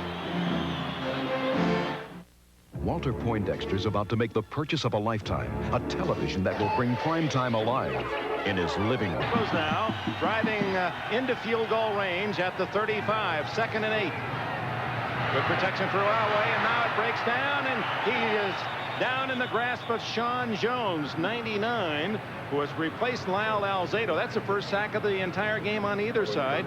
Jones has 5 in the 3 games since he replaced Alzado. From the end zone, you'll see Jones coming from the left-hand side. It looks like he gets down on the ground and actually crawls in there. There he is. Now watch him. He's just got Elway's ankle and gets back inside and jerks the legs out from underneath him. Long arms. I'll tell you, he is going to be a player. 6'7" and 265. That would take the Broncos out of field goal range. 3rd and 16. Elway needs some big yardage. Down the middle to Watson. Lester Hayes, no flag. And so the Broncos punting team comes on. A one-on-one battle that continues between Lester Hayes and Steve Watson. Hayes trying to force him outside. Now comes along behind. Times his hit right there. Goes up with the ball. And again, the defensive back batting it away at the last second. Excellent timing. He likes to fish for barracuda, does Lester Hayes. He's in the right sport here too, then, isn't he? Does he bite him when he gets him on board? Oh, the judge, he might do anything. Chris Norman. Fulton Walker at the other end. Toward the coffin corner, and it kicks the other way for the Bronco fans into the end zone. Norman disappointed. First down at the 20. 42-yard punt. 14 minutes left in Denver.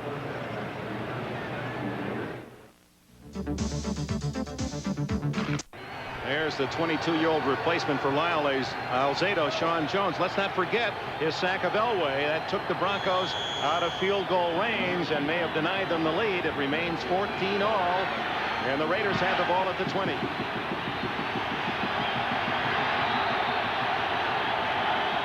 The crowd trying to help the Denver defense. Marcus Allen for 9 more. That gives him 84 yards on the day. Let's run down the scoreboard for you as they rehuddle. Finals, the Bears win their 13th. New England goes 10-4. Washington a winner at Philadelphia. Miami rallies to win at Green Bay. The Jets also 10-4. The biggest surprise of the day, Dallas succumbing to Cincinnati 50-24. We'll have more after this one. Hawkins on 2nd and 1. Powers for the first down. Back to the NFL scores, and this the 14th week of the season. St. Louis a winner against New Orleans. Kansas City, they'll play here in Denver next Saturday. You'll see that on NBC. Now the late action. Seattle trying to make that AFC Central all the more muddled as they lead Cleveland 17-6. The Seahawks still have a long shot. Giants a big lead at Houston, and Minnesota ahead of Tampa Bay in the 3rd. You're up to date. Here it's 14 all. First down, Raiders. Allen dancing, a fumble, but he was already down. Crowd cheering, but the signal is that Allen was down when he fumbled. I think Hawkins, the man who actually had that ball, Dick. No, you're right. I see Hawkins coming out of there. It looked like he did have his hands on it until he hit the ground. But he was juggling. He was juggling that ball. And of course, one of the fortes of this Denver team is their alertness. Boy, they pounce on those fumbles when they see them roll. Walter Payton rushed for 100 yards again today, 111. That's 9 straight for the great Bears back. Allen needs 13 to rush for 7 consecutive 100-yard games. That's short yardage out to about the 37-yard line. Not much there, and a flag is down. There have been some interesting calls, some tough calls for officials today. Well, there's another one. A holding call against the Los Angeles Raiders. Here's that last play in slow motion. Now watch Allen as he's hit here initially. It looks like he begins to lose control of the football. Almost pinching it against his head. That's a fumble. That is. Well, Dick, I don't know. But that's slow motion, and if you're an official, we're looking at slow motion. Number 70, 2nd down. The other thing is, you know that the first part of his body that hits besides his hand or his feet is going to mark him down. That's right. Yeah, we're watching the shoulder. The knee is down a little earlier. But well, he was going down on his back. I don't think it was his knee that hit first. Yeah, or whatever.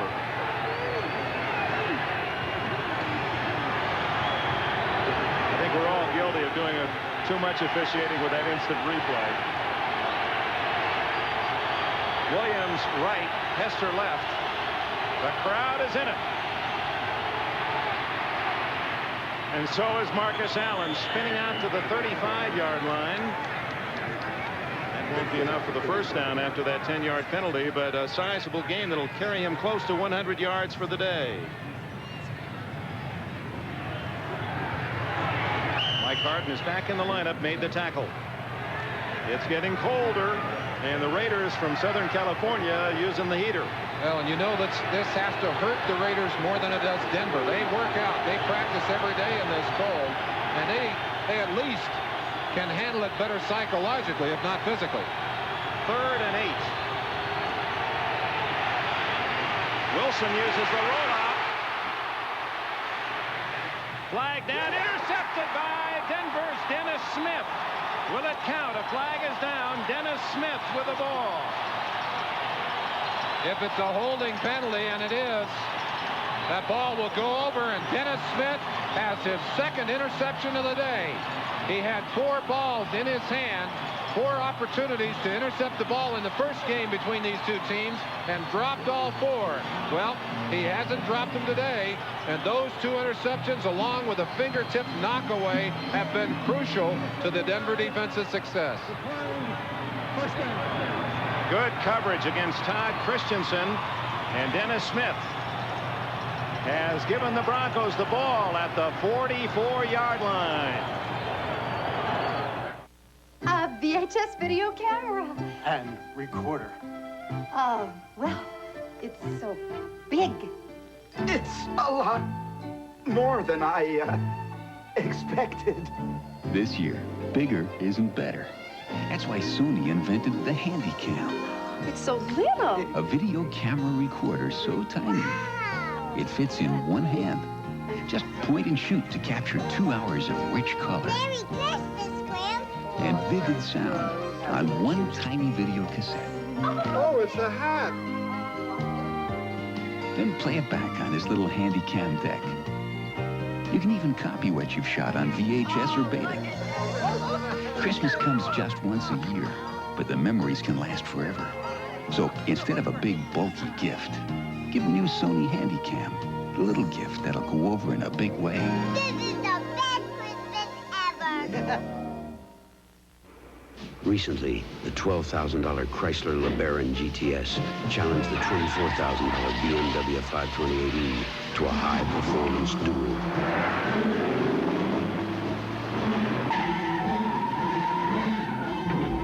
In crucial tests, the LeBaron GTS beat the legendary BMW, and it will keep on beating BMW. Get 8.6 financing or up to $1,000 cash back.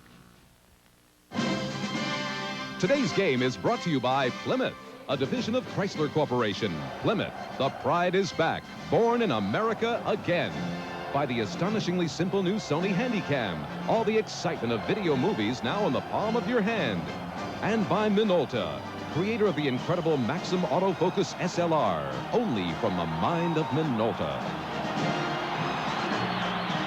Thanks to his second interception, the only interceptions of the season for Dennis Smith, the Broncos stopped the Raiders, and it's Elway from his own 44.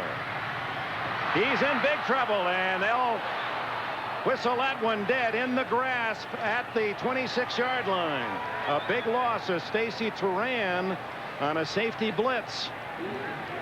Elway trying to reverse roll out of this, feels the pressure, and I think would have been successful had he tried this against the defensive lineman, but Turan able to adjust very quickly, and I think Stacy Turan got away with a little face masking there. 18-yard loss back to the 26-yard line for the Broncos. 11 minutes left in the fourth quarter, 14 all. We told you earlier, these two teams in the last 2 years have played nothing but dramatic finishes. Every game has been 3 points or less. Earlier it was overtime. Raiders winning in Los Angeles 31-28. It's the second sack of the game, credited to Turan.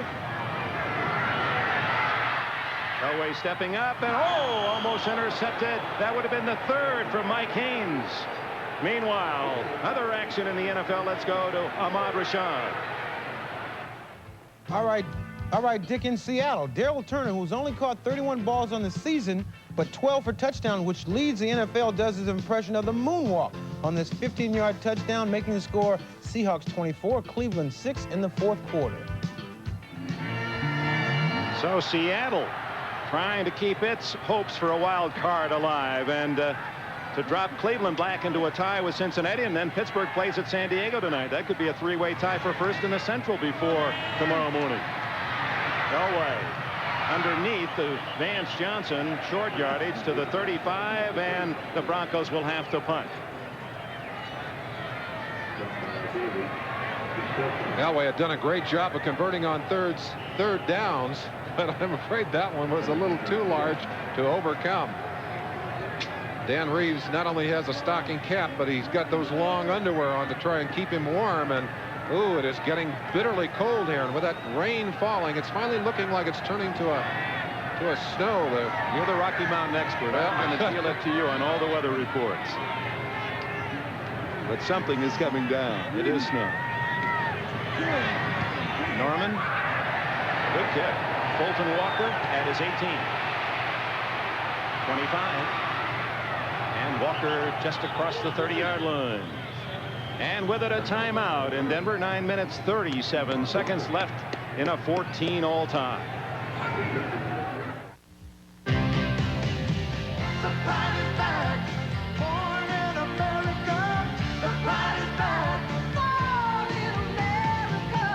Plymouth Voyager with car-like handling, front-wheel drive, 550 protection plan. Plymouth, born in America. The best is born in America again. Now, get 8.6 financing or $500 cash back on select Plymouth models. Here he comes now. See anything suspicious? I don't know. Keep staring at his cigar like there's something different about it. I'll bet it's the wrapper. Huh? Yeah, most cigars don't use natural leaf wrappers anymore.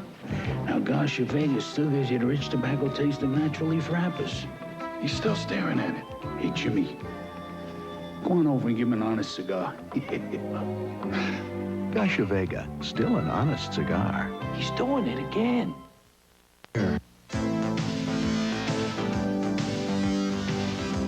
An idea doesn't conform to a 9-to-5 schedule. So at Hewlett-Packard, we're always thinking. Because even though we sell business computing systems, what we really do is solve problems. We never stop asking, what if? Jim, Mike, I've got an idea on that branch office network. What if we connect all their PCs using a packet switch? The NFL plays here when the Seahawks battle the Raiders. Before your team takes the field, our team hits the air. NFL 85.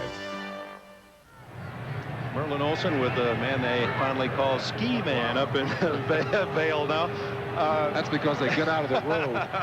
We're going to get some more snow for those folks who love that sport. All right, first half belonged to Denver. Second half belongs to Raiders. What do you think's going to happen now?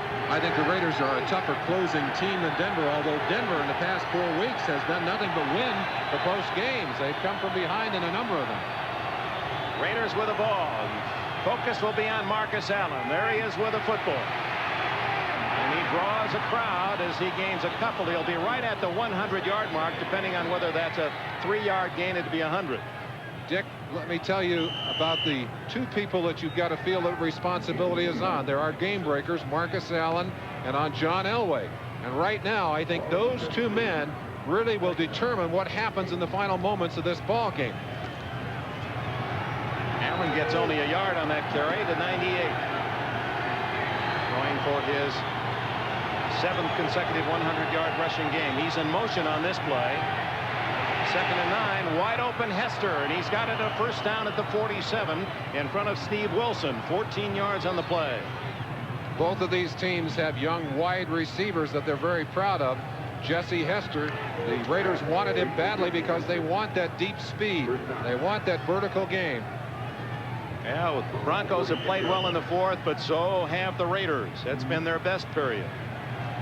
Don't forget, the Raiders have beaten the Jets and New England. So when you look at that 9-4, 10-4 tie with 5 teams all shooting for 10-4, the Raiders have an advantage there, even should they lose today. Out to the 50 goes Allen, and with that, he is over the 100-yard mark today again. Marcus Allen, 15 of those yards for a touchdown that tied the game in the 3rd quarter. Peyton has 9 consecutive games over 100 yards. He rushed for 111 today against Indianapolis. Peyton didn't make it today, though, so his streak is... We got a report he rushed for 111, so we'll try to confirm that. Look out. Complete to Allen. Right at the yardsticks. They're going to allow progress to the 43-yard line at Denver. About 7 yards, and might be close enough for a measurement. Dennis Smith made the hit. I believe they're going to have to measure. Dick, let's finish out the little scenario on the playoffs. We talked about the fact that if you play out all the possibilities on the tiebreakers, if the Raiders were to lose today and win their final 2 games, they would be in the playoffs. However, Denver, on the other hand, if they lose today, they have to count on one of the 2 teams, or at least one of the teams in the AFC East crumbling and losing their remaining 2 games, because in the tiebreakers, they do not fare well. So the head-to-head, that's where the Raiders have the advantage. A loss to Denver would be much more destructive than to the Raiders. The Raiders, indeed, if they win their last 2 games, are in the playoffs. They know that. These, of course, are the tie-breaking procedures, and you notice the last one, which you'd hate to ever get down to, coin toss. How about dartboard number 10? And you know, these are only the tiebreakers for 2 teams. Now you have tiebreakers also for 3 teams, so it's a very complicated process. And if you're a trivia expert, you might enjoy sitting down and playing with the possibility. Well, that's why we have Bob Costas and Ahmad Rashad. They'll have that all squared away for us. Wilson dumps it off to Allen, loses his balance.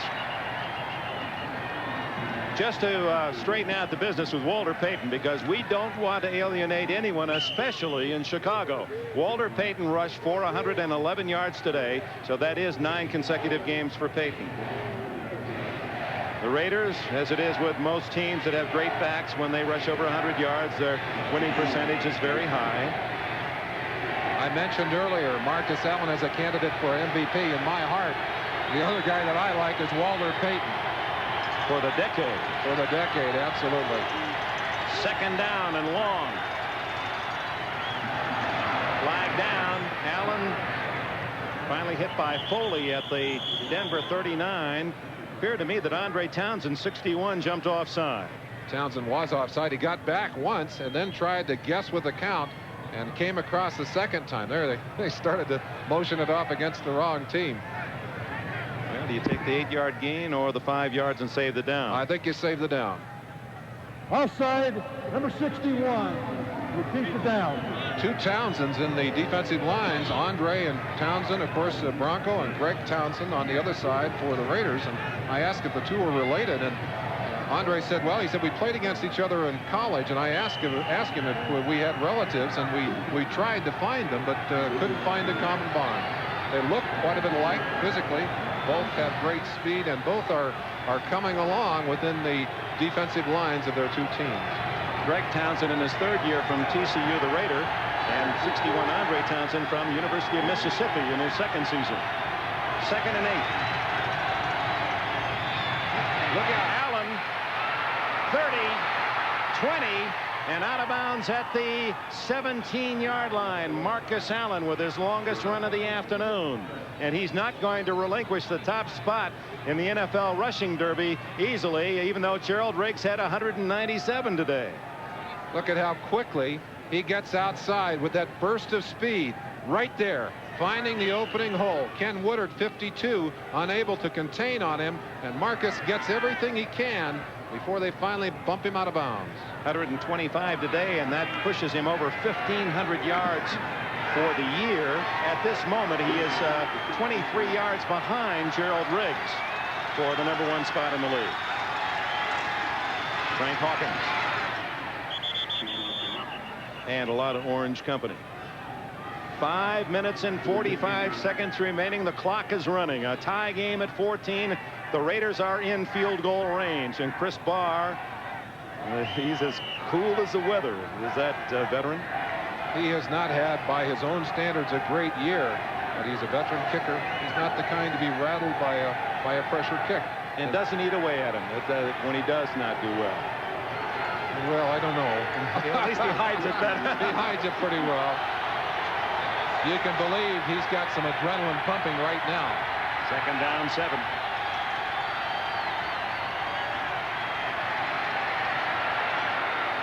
Intercepted again. Oh my, Wilson with the ball inside the 15. That's the 2nd time down on the goal line or near it. Wilson has coughed it up. It's Dennis Smith, his 3rd interception today. This man didn't have an interception all season. Smith with a hat trick against Wilson. Wilson looking quickly outside. Had his eye on the receiver all the way. Hard to believe that he could not see Dennis Wilson standing between.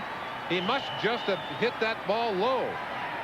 Dennis Smith, I'm talking Dennis Smith, not Wilson. Wilson, another defensive back for the Broncos.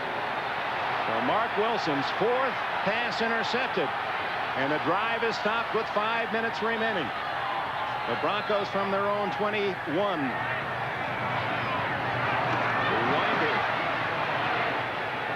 He has had to pay for every yard he has rushed this afternoon. You can see the frustration burning the eyes of Mark Wilson. He's still angry at himself. 5 turnovers on the day, and all but one of those interceptions that he has thrown. The other one a fumble where he came out apparently too soon from the quarterback. Night has fallen in this mile-high metropolis, and snow is falling. 14 all. 4 minutes 30 seconds left. The winner gets first place in the West in 10-4. Elway away from Howie Long. Cross field, Steve Watson.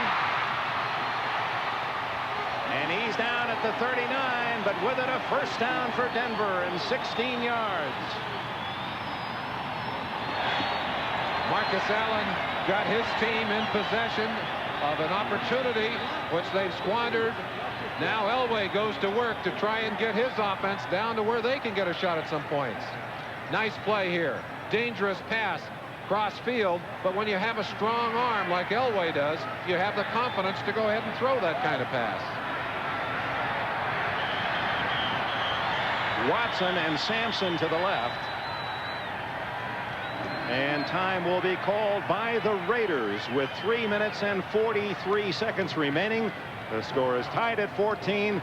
The Broncos have a first down at the 40. Herb, no matter what you decide, you're still our little boy. Grow up, Herb. With the help of Herb's parents, Burger King now appeals to Herb, the one man who's never tasted a Burger King burger.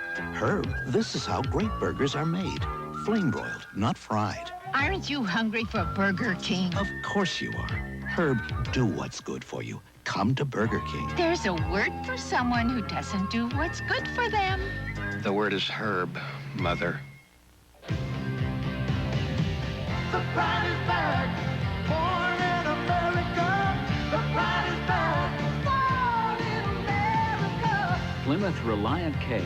Front-wheel drive, 6-passenger room, 550 protection plan. Plymouth Reliant K, born in America. The best is born in America. Again. Now get 8.6 financing or $500 cash back on select Plymouth models.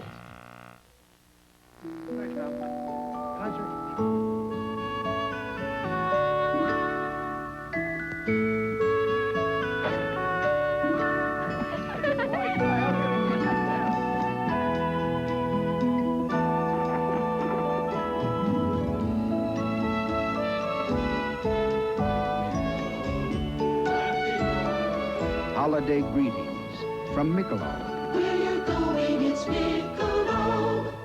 The NFL plays here when the Chiefs battle the Broncos. Before your team takes the field, our team hits the air. NFL 85. As expected, closely contested, Mark Wilson. He's muttering about those 5 interceptions. Actually 4 and a fumble, one of his own. First down, Elway at his own 40-yard line. Again, the roll away from pressure. Watson can't hang on.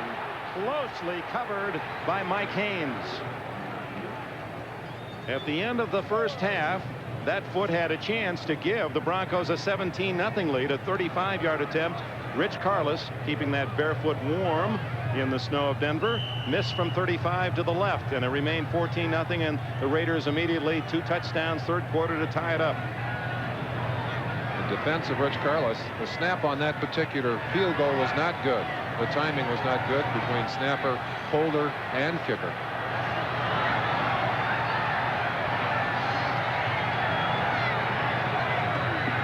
Second and 10 play.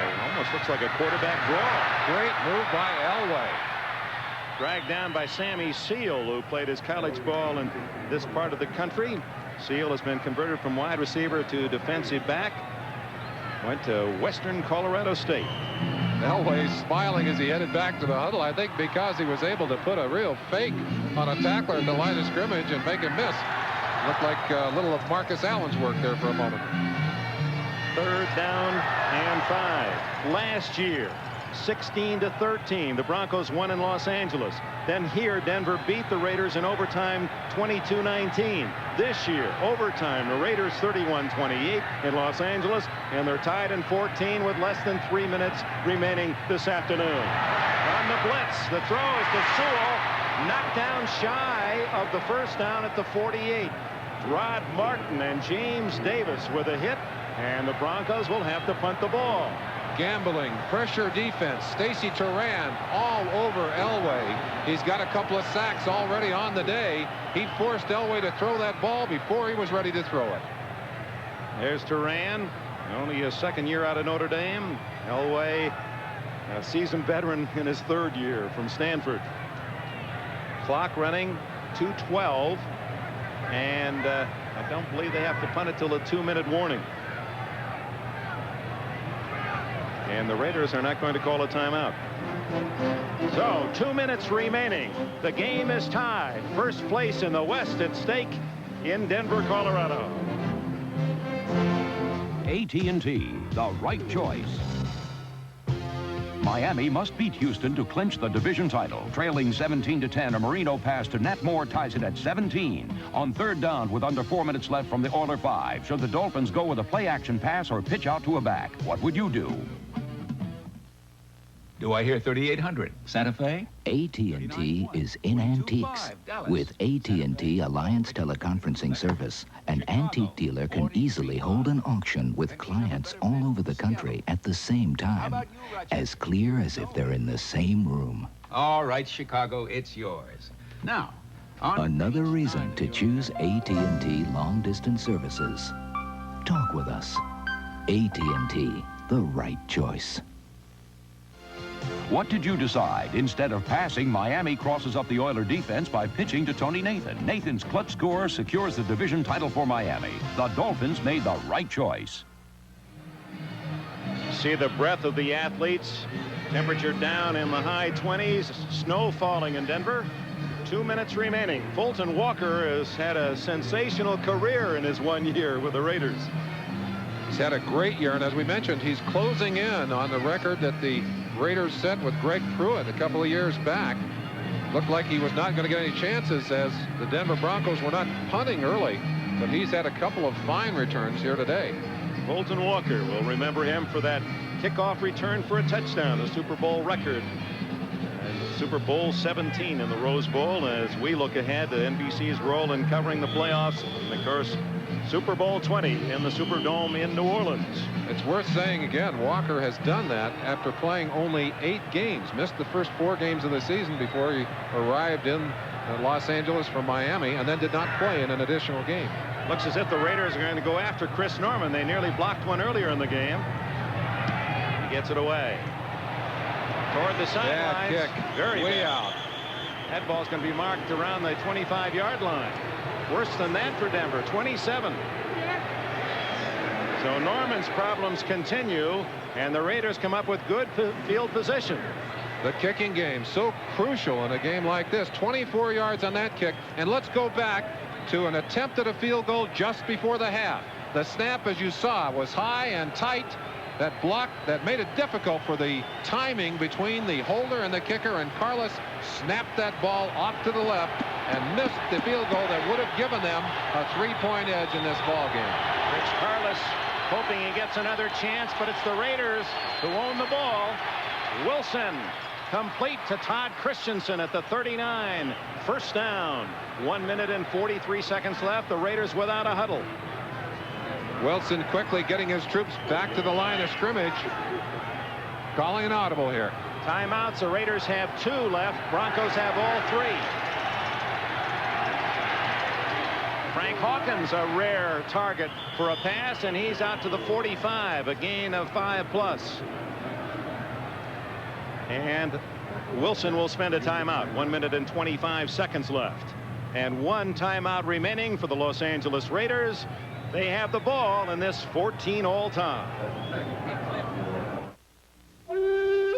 This Honda Civic has been held up as the best value in a 4-door import. But now there's the 86 Colt DL. Same size engine, same front-wheel drive, same room for 5, but they're not the same. The Colt is less expensive by $870, flat. Colt, imported for Dodge and Plymouth, built by Mitsubishi in Japan. Colt, it's all the Japanese you need to know. It's a Radio Shack Merry Christmas. I solved all my gift problems at Radio Shack's Christmas electronics sale. Got my son two-way bass reflex speakers. Half price for only $39.95 each. For my daughter, a cordless telephone. On sale, $69.95. I got my wife a dual alarm clock radio. Sale price, $34.95. I even got myself a full-size solar calculator with memory. On sale, only $8.88. Super sale. A Christmas electronics sale only at Radio Shack. Along with the score, 14 all, the vital numbers down to the last minute and a half. Second down and 5. Raiders with the ball at their own 45. Marcus Allen hit by Ken Woodard. What a defensive play by Woodard, the 4-year man out of Tuskegee Institute. Third and 5. Ken Woodard, the leading tackler, certainly made his presence felt on that play. Even though he's given away the starting job to the veteran Tom Jackson, he still leads in tackles. Big play. Wilson to Christensen. First down at the 44 of Denver. 10 yards, and the clock is running at 49 seconds. Wilson pushing his people toward the line.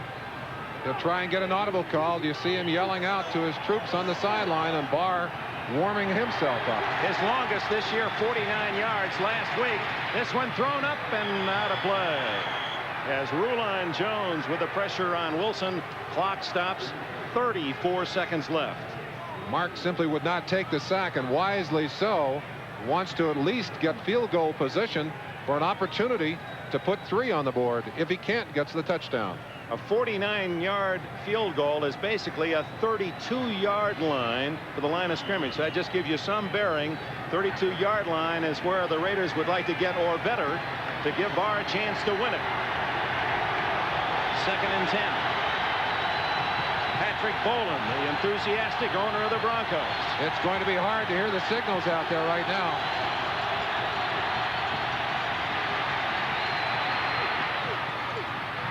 Dokie Williams covered by Lewis Wright, and Mark Wilson covered by Rulon Jones. Second time in a row that Rulon Jones able to get around Big Davis. Davis on the outside, Bruce Davis, and jump on top of Mark Wilson. There are a lot of great defensive ends in this league. Rulon Jones certainly has to get some Pro Bowl votes. Chris Barr is one course away from his law degree. Third and 10. 29 seconds. One timeout left.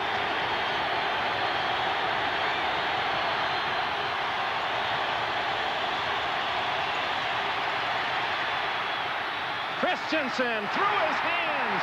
A great throw by Wilson, and the usually reliable Todd Christensen let that one go right through his padded mitts.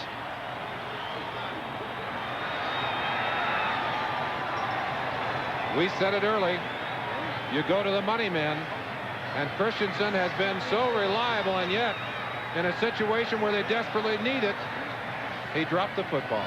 Boy, that would have been well into field goal range for Barr, and a terrific throw by Mark Wilson.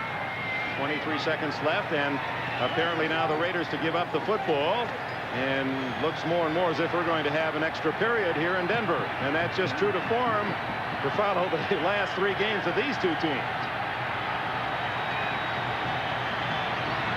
These 2 teams have had 5 overtime games in between them on the season. Bad kick by Guy. He really scuffed that one. And that's going to be pretty good field position with 17 seconds left for Denver. To the 25-yard line, only a 19-yard punt. Well, what do you do? I think if I'm a coach, I just say I'll wait for overtime, not get fancy here. Elway gets his instructions from Dan Reeves.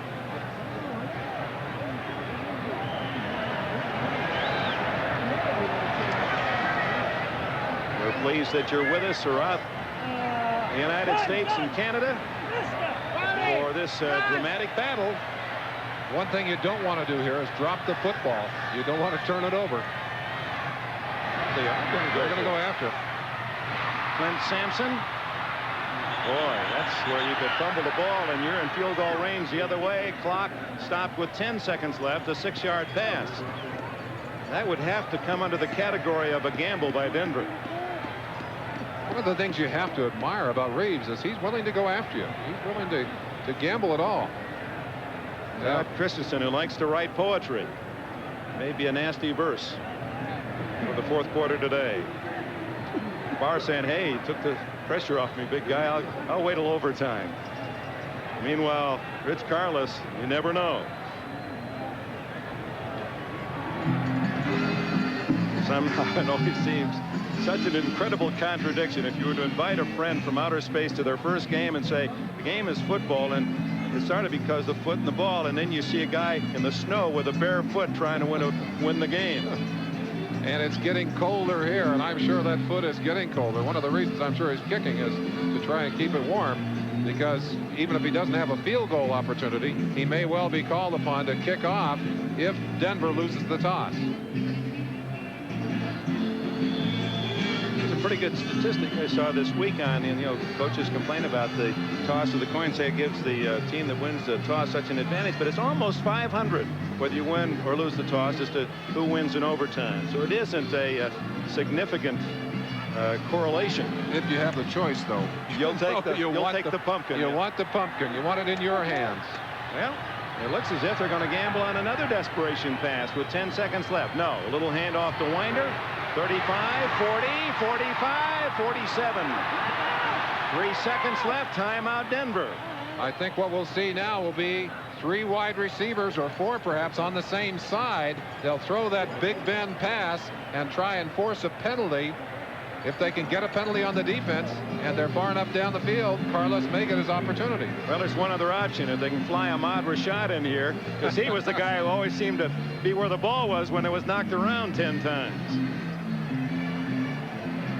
He's tried 5 times from outside. 50 yards has Karlis unsuccessfully this year. In fact, his longest as a pro is 50 yards, which means the line of scrimmage about the 35. And it's currently back at the Denver 47. A frustrating afternoon for these two teams to go all the way to the end of regulation time and still have it knotted up. You got to keep going. You know what? You always think about somebody winning in overtime. How about a tie? And how would that impact? It would actually help both teams, Dick, because that would allow them to gain an edge on the AFC teams. They'd still have to keep winning, but it would be to the benefit of both Denver and the Raiders. The Raiders would get the biggest boost because they would be ahead of Denver in the head-to-head race. Let's check on that Seattle-Cleveland score, too, as that has some import here. A tie might boost the Seahawks' thinner hopes. Elway goes for it all. He's got the arm. A crowd. It's bobbled around and dropped at the 5-yard line. And we go into overtime. No flags. It's tied at 14. We'll go an extra 15-minute period. And we'll wait right here to get the toss of the coin to see who will get the football first. As we thought it would happen, the 3 wide receivers here. And again, what you're hoping for is the ball to get batted around, someone pick it off after it bounces, or a penalty on the defense. Neither of which happened, although the ball does bounce. It doesn't bounce into a Broncos' hands. 14 all. There's the information. I would have thought the team winning the toss would have a sizable advantage. They only have a 3-win lead over the team that loses the toss, so it is not as significant as one might think. There's Dave Dolby. He's playing in his 203rd consecutive game. We said earlier Bonnie Chavis is going out now for the coin toss. Has set a Denver record. This is his 180th game. And let's eavesdrop on the toss of the coin. Call the coin. Call it, please, in the air. Call it. Head. It is a tail.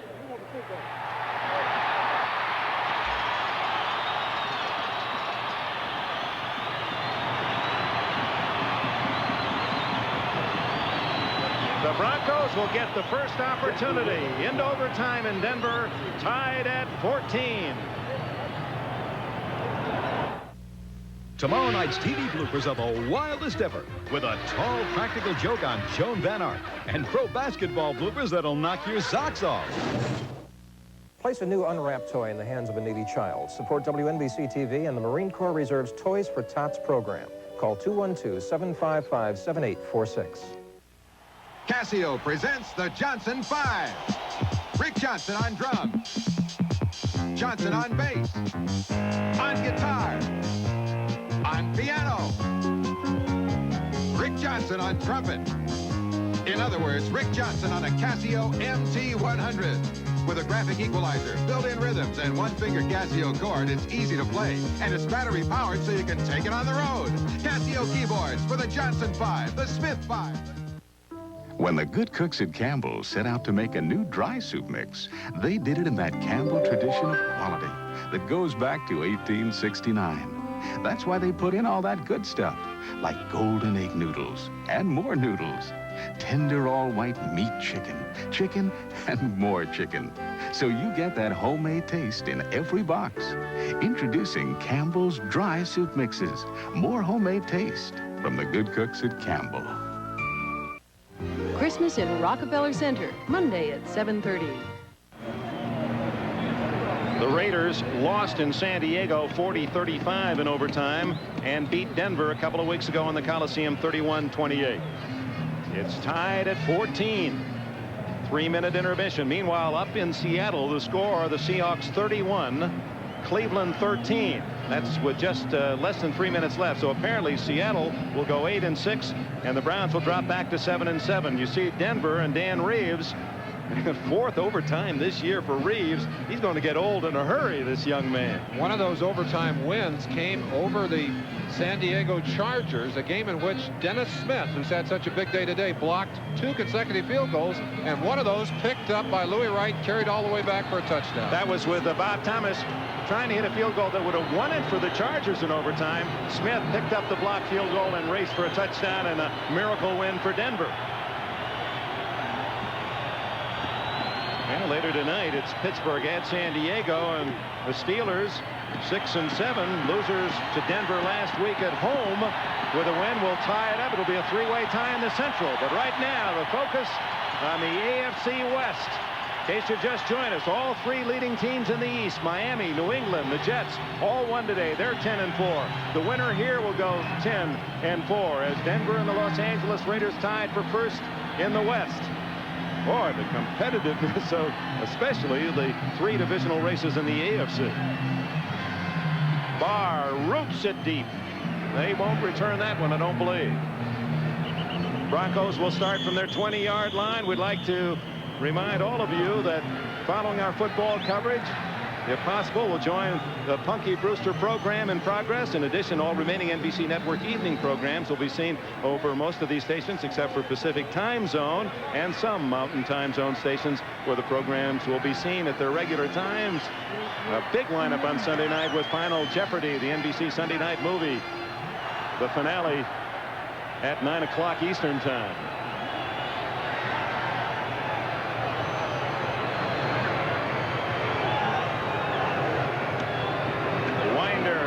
Caught in his own backfield, right into the arms of Bill Pickel.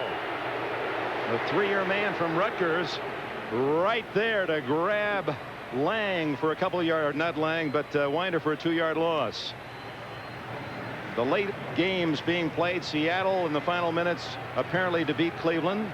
The Giants apparently will win at Houston, and they benefit from the Dallas loss today in Minnesota, 19-7 over Tampa Bay in the 4th. Giants would move into a tie with Dallas 9-5 atop the East with that victory at Houston. Howie in trouble. Just does get it off to Sewell, incomplete, and Howie Long on Elway. Now we have a moment. 3rd down and long. The other finals today, the Bears were clinched a long time ago. That Central Division NFC. New England a winner. Washington still in the race, 17-12. Miami from behind to win at Green Bay. The Jets 27-7 at Buffalo. Dallas surprised at Cincinnati. The Bengals roaring 50-24. The Cardinals beat New Orleans. And it was Kansas City 38, Atlanta 10. The Chiefs will be here to play Denver next Saturday. That'll be seeing the full NBC network Saturday afternoon. 3rd down and 12 from his 18, and Elway calls time. Timeout and overtime. We've played 51 seconds of the overtime period, a 14-all tie. In the past, you saw a big Ford 4x4 pickup carry a Chevy pickup up this monster mountain of boulders.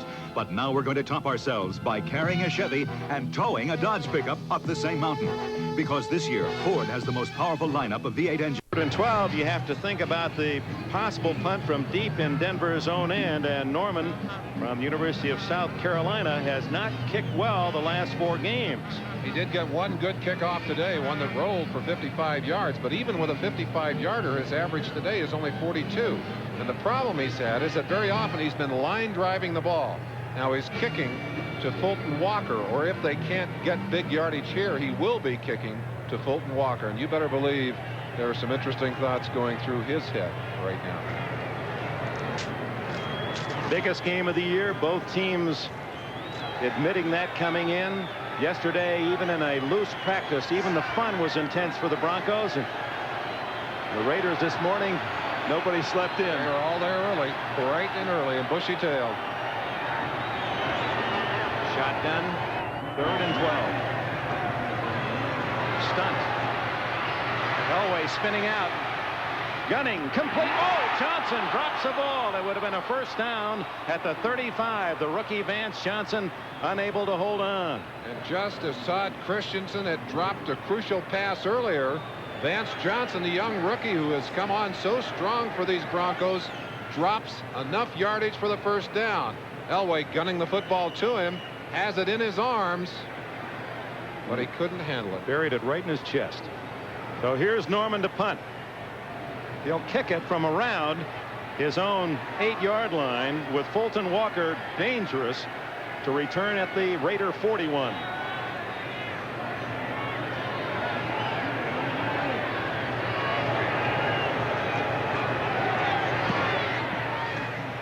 Wobbly.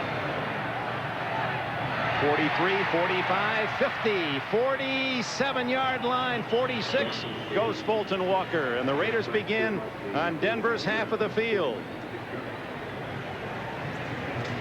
Well, Denver, I guess it's part of their heritage. First overtime was in '74 involving the Broncos and Pittsburgh, and they played to a tie.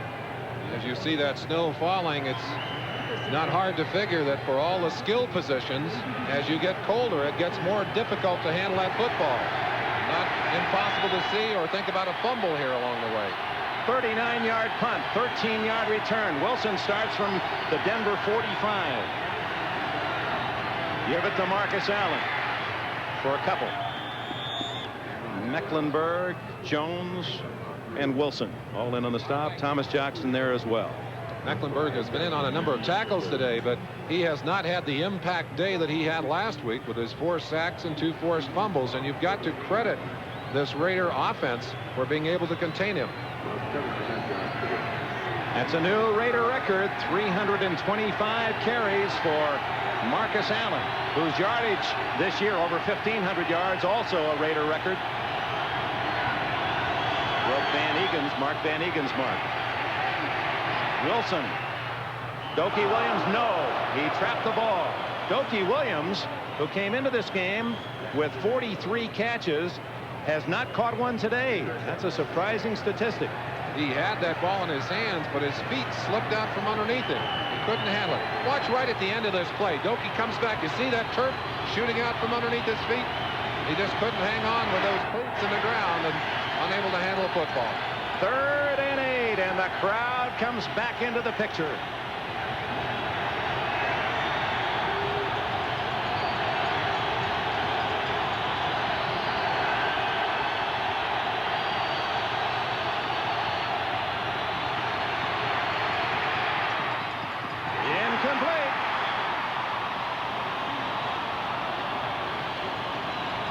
It's never a good sign when a back comes up and says something to the quarterback as they break the huddle. And you saw Allen and Wilson conversing. There was some confusion.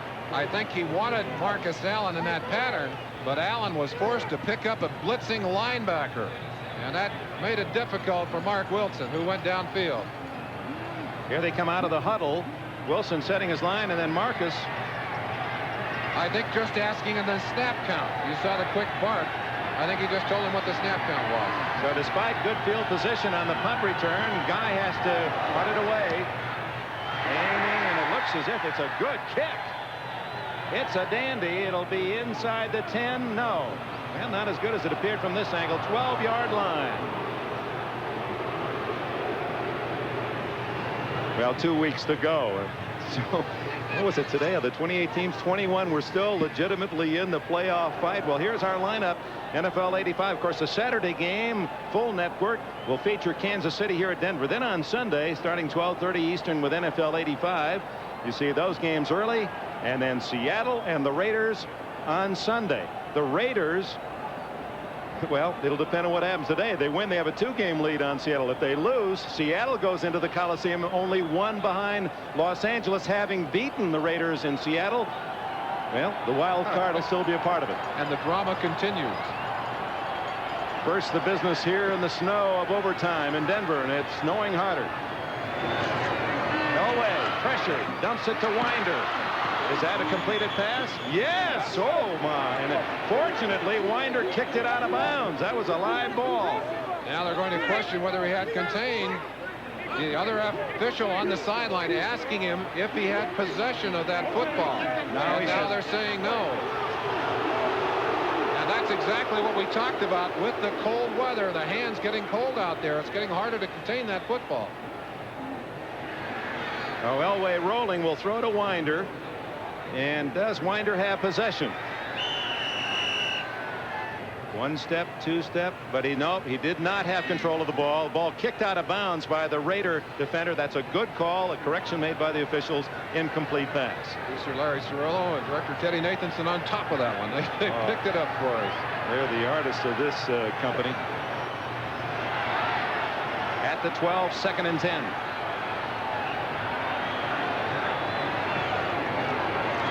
From his goal line. Going long. Clint Sampson. And he was well covered by James Davis. James Davis, for those of you who weren't here, on a play very similar to that, called for a penalty earlier in the game that set up one of the big drives for the Denver Broncos. He was not about to touch that receiver on that play, and even though Sampson fell down, he did it of his own accord. Suppose there's any nepotism with the Raiders. Al Davis, there's 3 Davises. Mike Davis, Bruce Davis, James Davis, Clarence Davis of years past. Denver still pinned in deep. 12 minutes, 42 seconds left in overtime. 3rd and 10.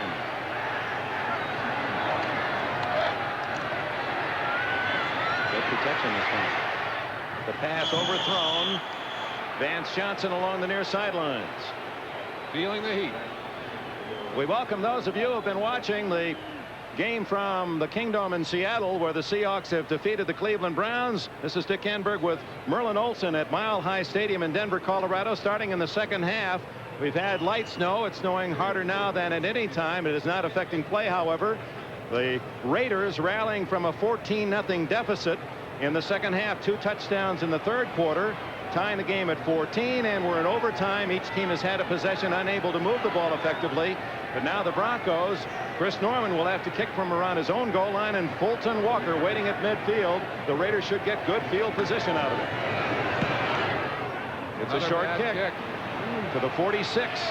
Walker breaking 1 tackle and stopped at the 43. That's only about a 1st down out of field goal range. 34-yard kick by Norman. And we don't often get a chance to credit all the folks that make these sports specials so exciting for you at home. Executive producer Mike Weissman is with us. Coordinating producer of our football coverage is Ted Nathanson.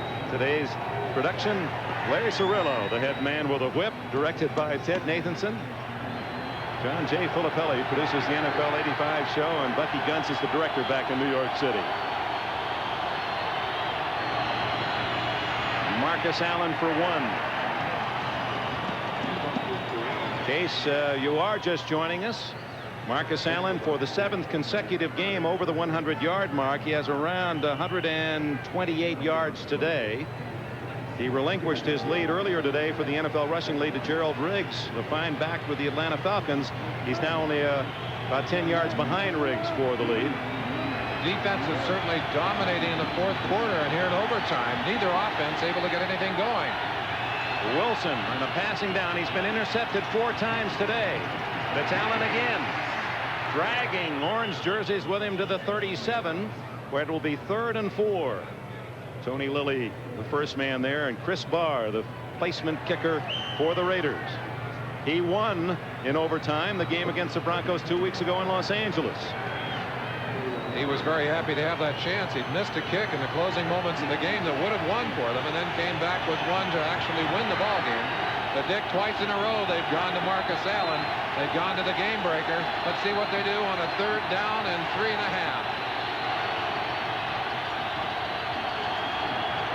Allen again. He doesn't get the first down. This would be, if they try a field goal, about 52 yards.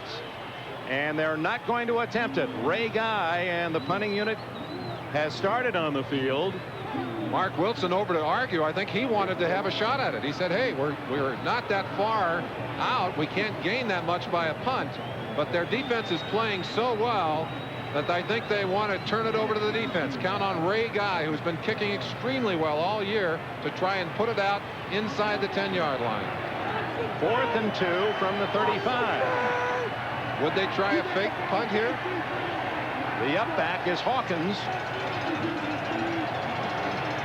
Nope. Now going to go into the end zone. Yep. Guy's not going to be happy with that.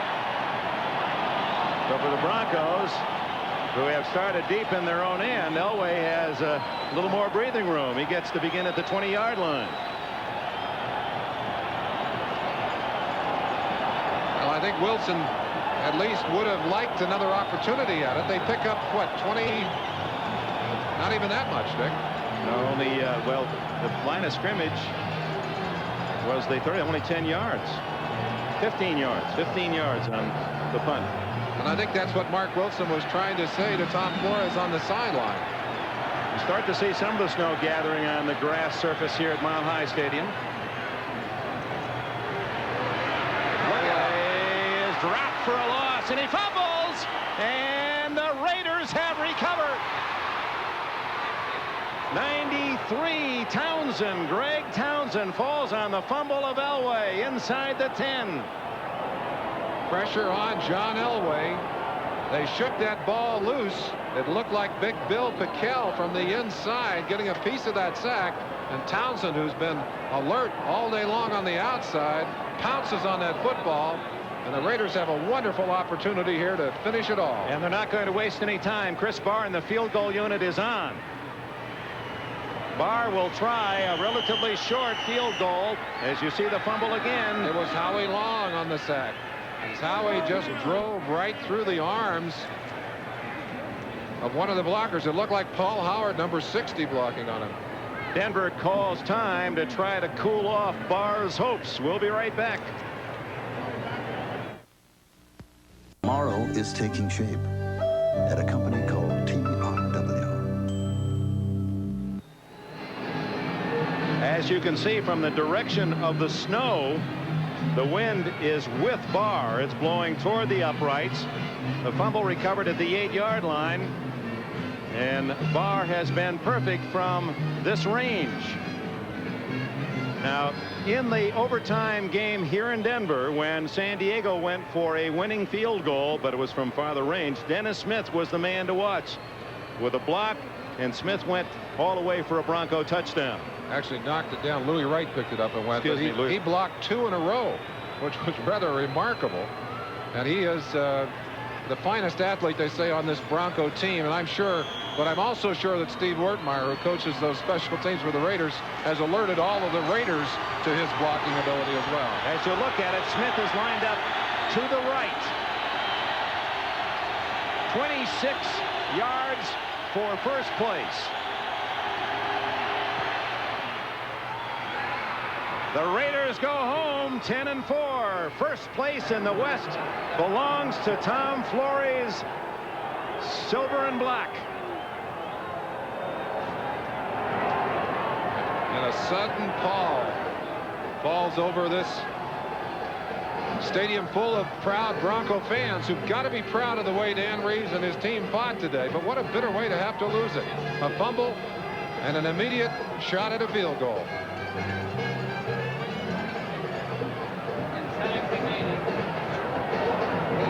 Tom Flores. They polled 200 NFL players a year ago, and one of the questions, what team would you like to play for? And the team that was most often named, the Los Angeles Raiders.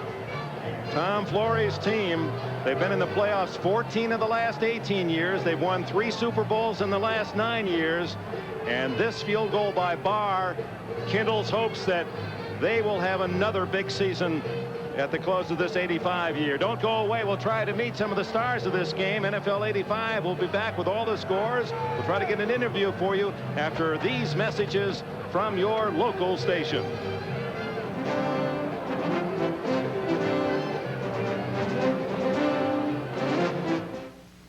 A promotional fee has been paid to NBC by United Airlines.